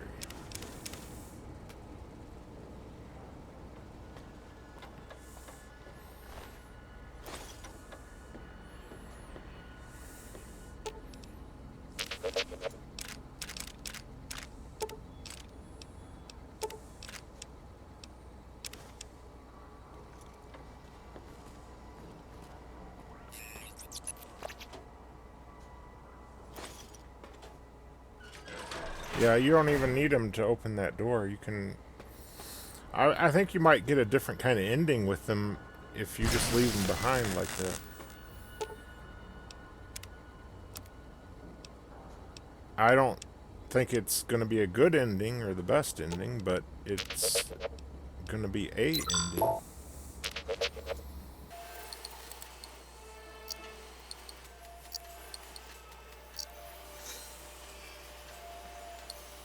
And I just had him break down some ammo and stuff, you know, and cleared some crap out. And we're crippled up, but conveniently there's a auto dock right here. And these flare guns, they're all over the DLC, but of course you only need one, really.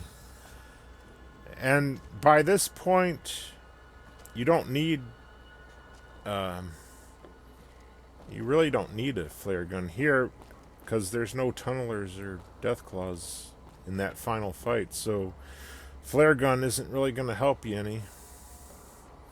And this is where we would normally sign off and walk towards the door slowly in third person. That's what many a true nerd would do. But we are not many a true nerd.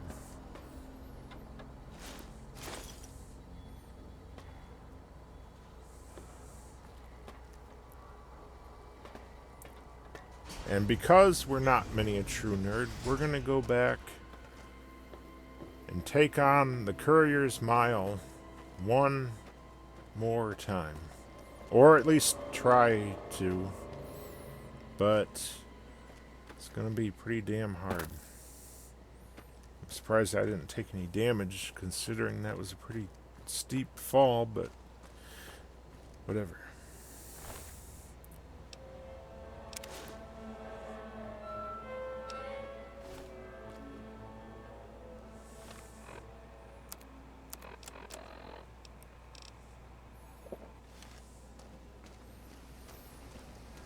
Can loot some stuff from this oven where I've stashed it. And as soon as Eddie makes his way back up, we can dump it onto him.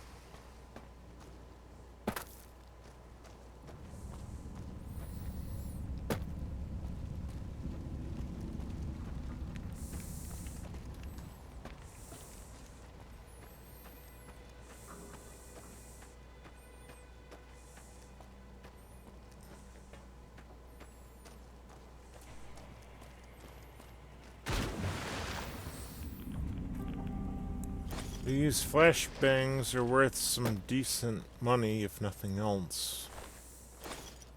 And of course that armor is worth a little bit.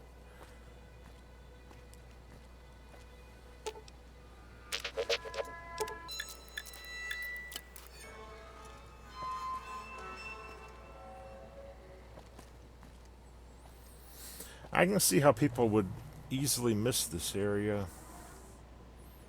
It's not necessary to come over here. So the warhead that's over here you might very well miss.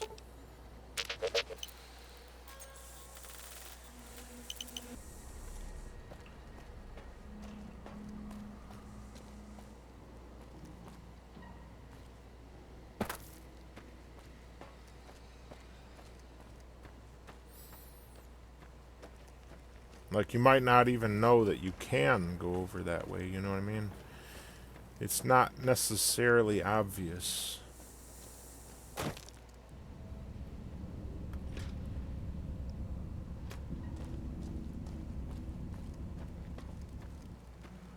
Okay, we can retrieve some of this stuff now.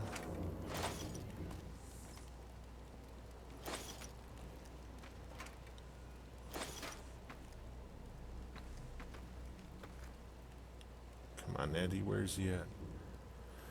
Now we can just jump and drop in, but Eddie's got to take the long way because his pathing is not the greatest. But I can see his yellow pip heading over here. Actually, he can't carry a whole lot. He's nearly tapped out. So we're going to have to, unfortunately, dump some stuff back. Come back later, I guess.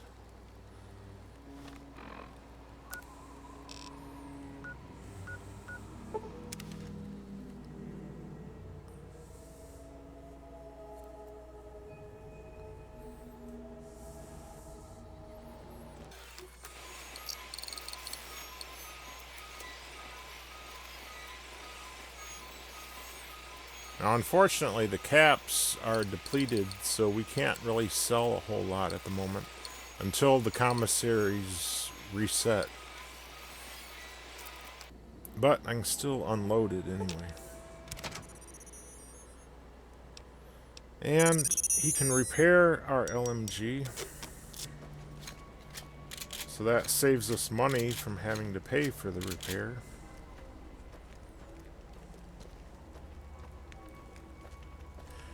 And I bought some surplus, some bulk surplus 5.56 rounds. Oh shit. These guys respawned. Damn it. Now I'm sure Eddie's more than able to handle them by himself, but I'm gonna head over here and help him out. Damn, those tri-beam laser rifles, they're major pain.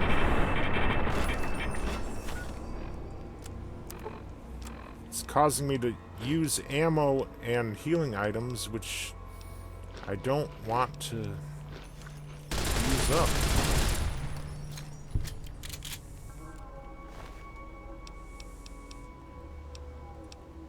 I'll take that.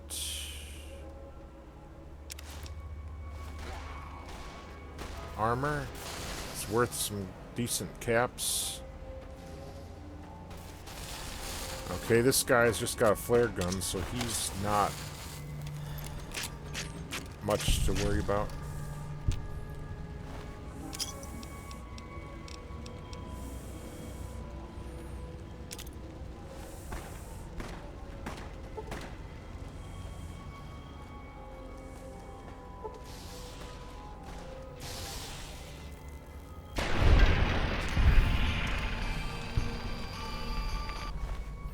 Well, we got some XP out of the deal anyway, so I'd say that's probably worth it. I don't know. I would like to at least make it to level 11 before the fight with Ulysses. And fortunately, the caps reset in the commissary, so at least something good came out of it.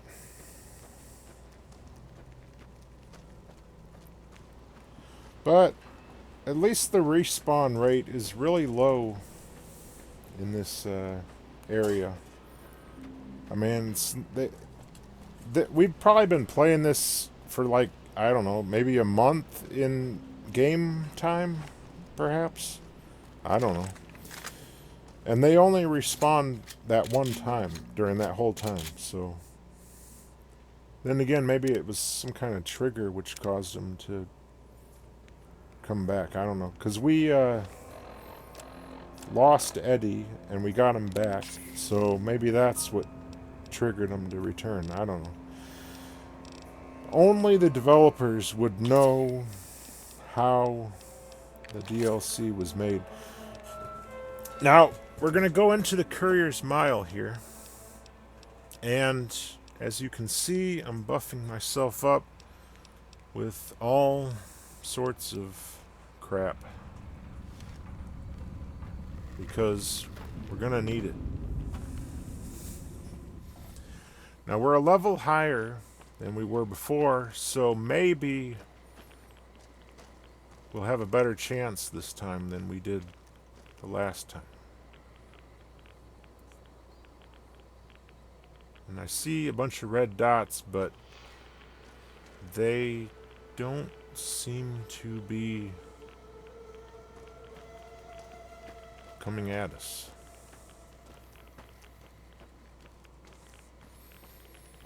So we're gonna have to go to them. I see him. Come on, damn it. Already I'm sick with radiation poisoning. Now, like I said, there's at least 2 warheads in this area. And if you detonate them, that will help reduce the radiation a little bit. But I think this area remains always radioactive, no matter what you do. Okay, here comes.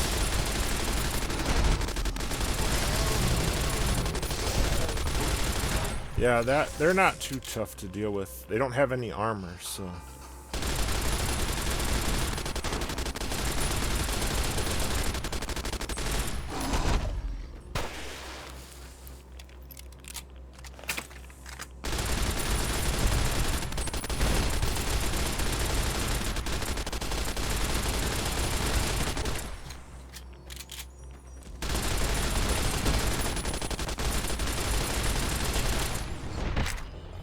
Now, I wanted to switch to my flare gun, but I just didn't have enough time to do it. But, as you can see, we're doing a little bit better than we were earlier. And that extra level is probably a big part of the reason. But also, now the enemies are further back for some reason. So that's another thing.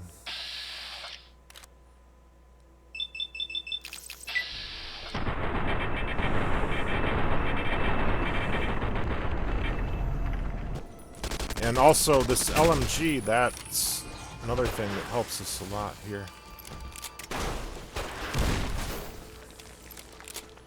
Now, I think in theory, the Deathclaws and the Marked Men are supposed to be fighting against one another.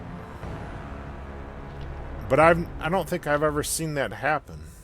I think they're supposed to be fighting against each other, but instead they all seem to put aside their differences and come after me.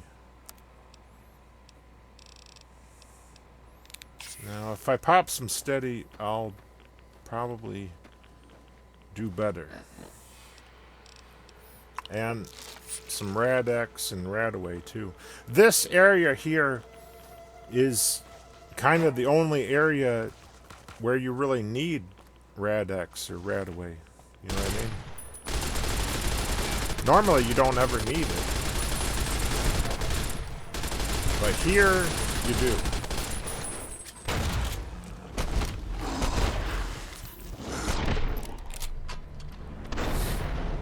Well, I tried there. You saw what happened.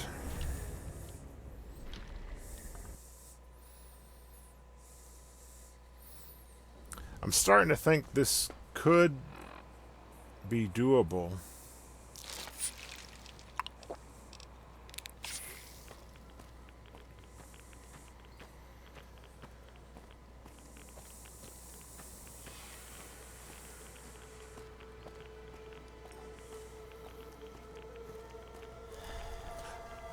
I can see one of the Ralphie posters right over there. Of course, I'm not going to bother getting it, but that's where one of them is anyway. Unless I can get the ones behind the locked doors, then there's no reason to worry about it.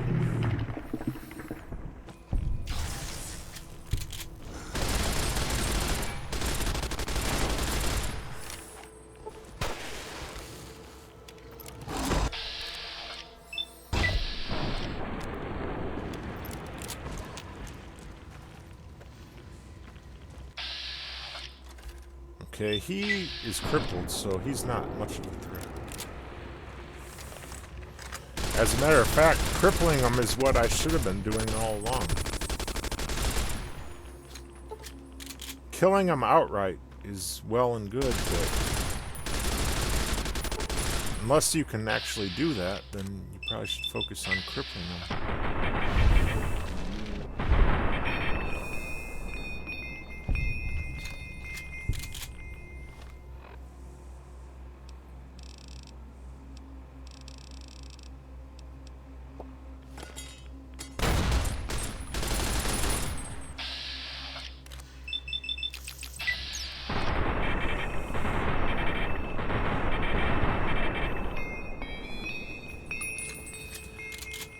It looks like I more or less got the death claws taken care of, but there's still these guys. Alright, that's just a Bowie knife. That's not a big deal. He's just got whatever. Now that there's a death claw coming, that's the real issue.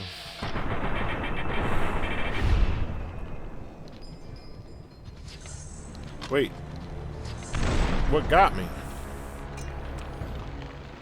I don't know how... I honestly don't know how I died there. I was just suddenly dead for no reason. I saw that those guys are running up at me, but they weren't there yet, so I don't know what happened.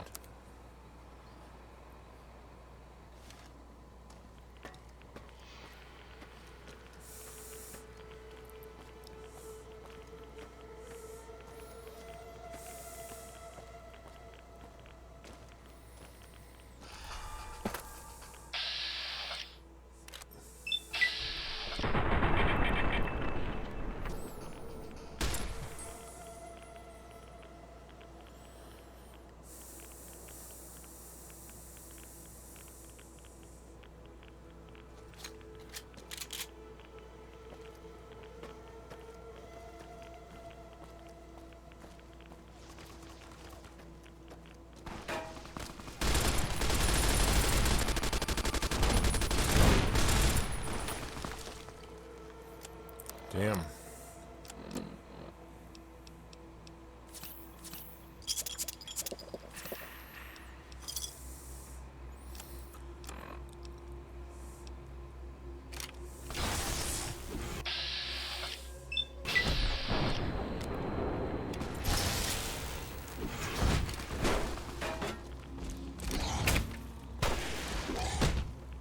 Shit.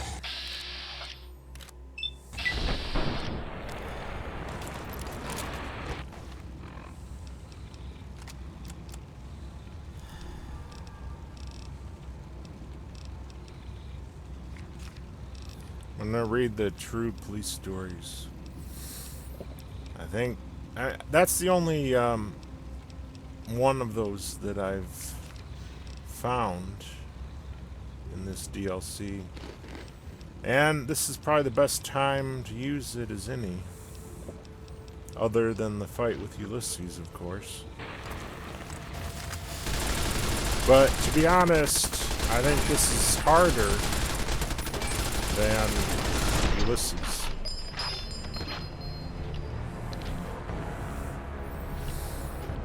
I think this area is tougher than Ulysses for sure.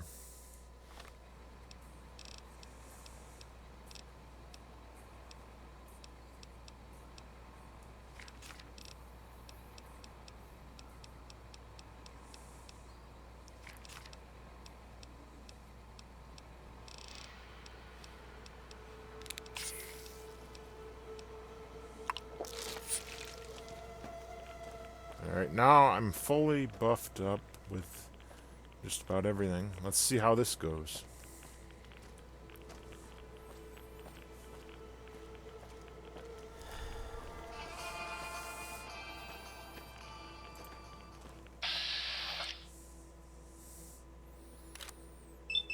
And I'm gonna aim for the legs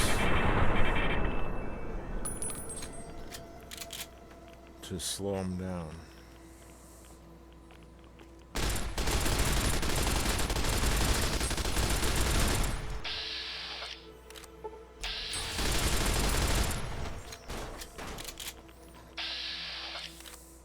He's not. Okay, they're all pretty much harmless now.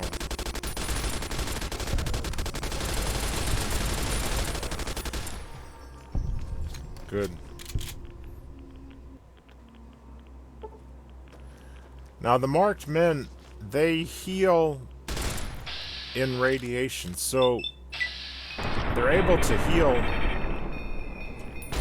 in this whole area because there's constant radiation.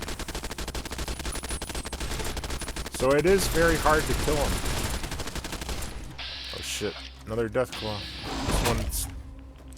This one's not crippled.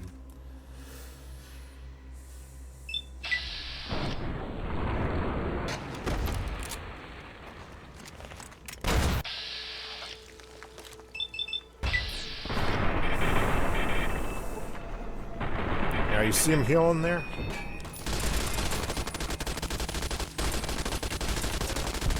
In order to kill him, you have to deal more damage than they can heal. And it's kind of hard. Especially when you got like 20 of them coming at you. Now I'm gonna eat that omelet because, yeah, this is hard as hell here, so probably gonna need it. Now he's just got one of those straight razors. That's not really a big deal.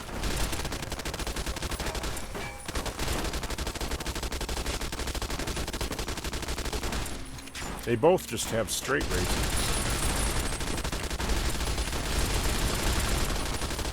No, the other one's got a tire iron. But those are really low tier melee weapons. They're not like anything to worry about. So I probably should have just ignored them and focused on the other guys instead.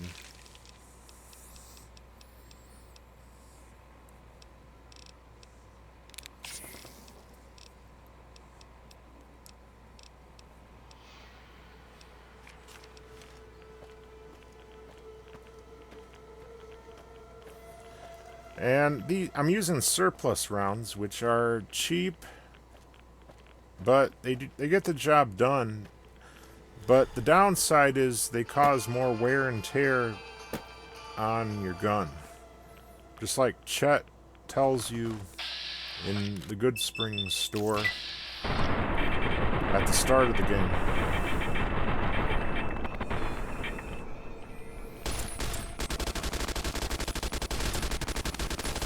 Now these guys heal up, but I don't think their crippled limbs heal, as far as I know.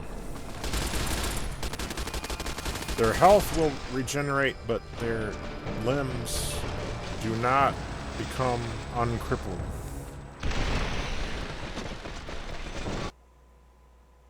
Though I could be wrong on that, but I think that's how it works. Now what I really need in order to defeat the marked men is the armor piercing rounds, which I think I have some, but I don't think I have enough to deal with them. I need hollow points for the death claws and armor piercing for the marked men. Now here's a crate with a minigun and thermic lance and all this stuff. And here's some armor piercing rounds right here, which is actually what I need.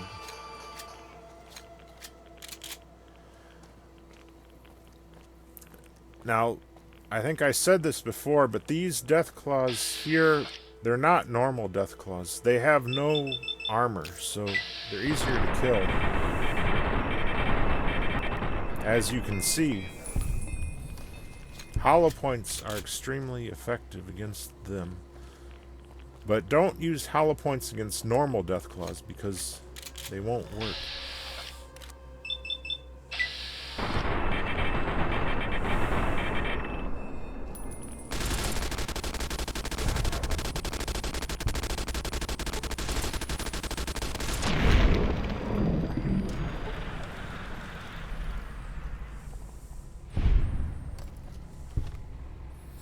We did really good there.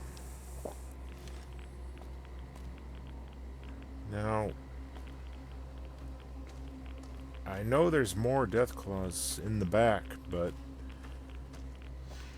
I'm not sure exactly where they are.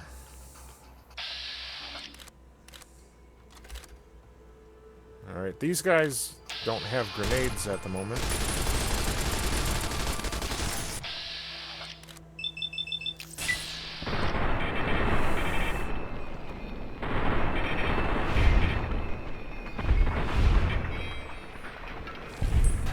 That's one down. Shit. Look at the leg.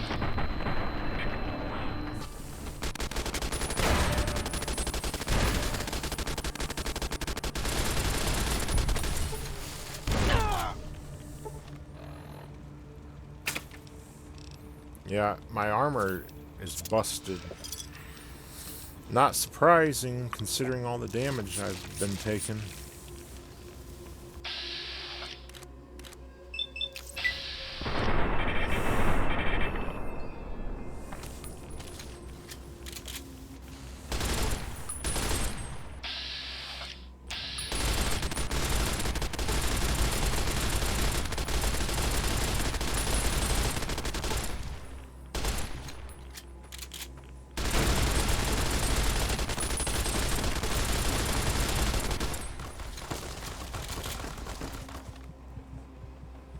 Damn it, man.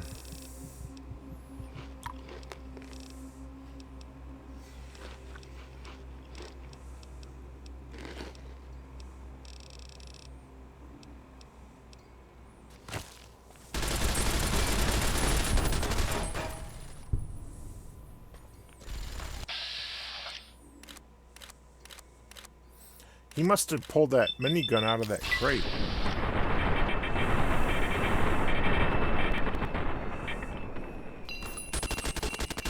Unfortunately, I was able to disarm him, but as you can see, he's re-healing.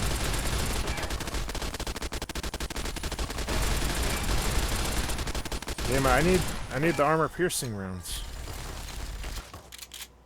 Alright, good, we got him.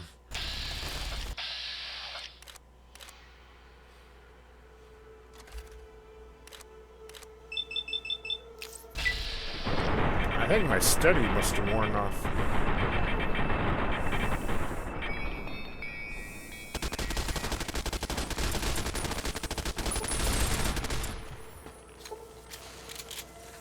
Oh shit, another one of the fucking death claws.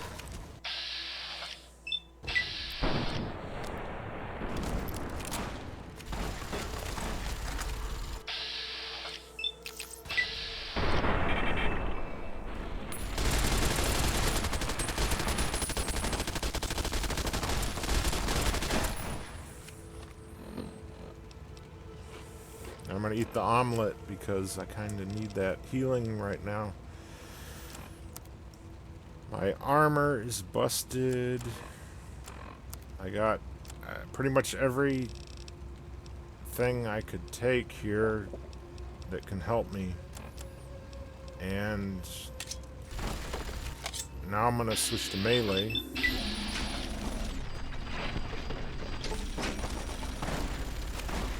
I can't see. I don't know what's going on. Everything's wearing off now. I have a feeling this is where things are gonna turn to shit right now. Take some Hydra Jet, Med-X, another Psycho, another Rushing Water, another Steady, some Stim Pack, Sunset Sarsaparilla. And I guess that's it. That guy with the minigun, damn, he's gonna be the death of me, I know.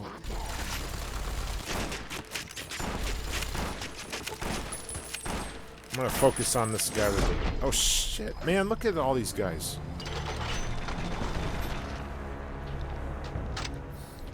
And of course, the Death Claw ignores the markmen and goes straight for me. Well, right there, that's where I call it quits. But you can see I did better that final time than I did any other time. Now, in order to do that, I think you'd have to be able to keep moving and not get pinned into a corner like I was. That was what killed me, because I got trapped. I got pushed back and had nowhere to retreat to. But anyway, I did it on hardcore, very hard, and I'm only level 10. So anyway, thanks for watching, and stay tuned for the next episode where we will finally confront Ulysses and bring this DLC to an end.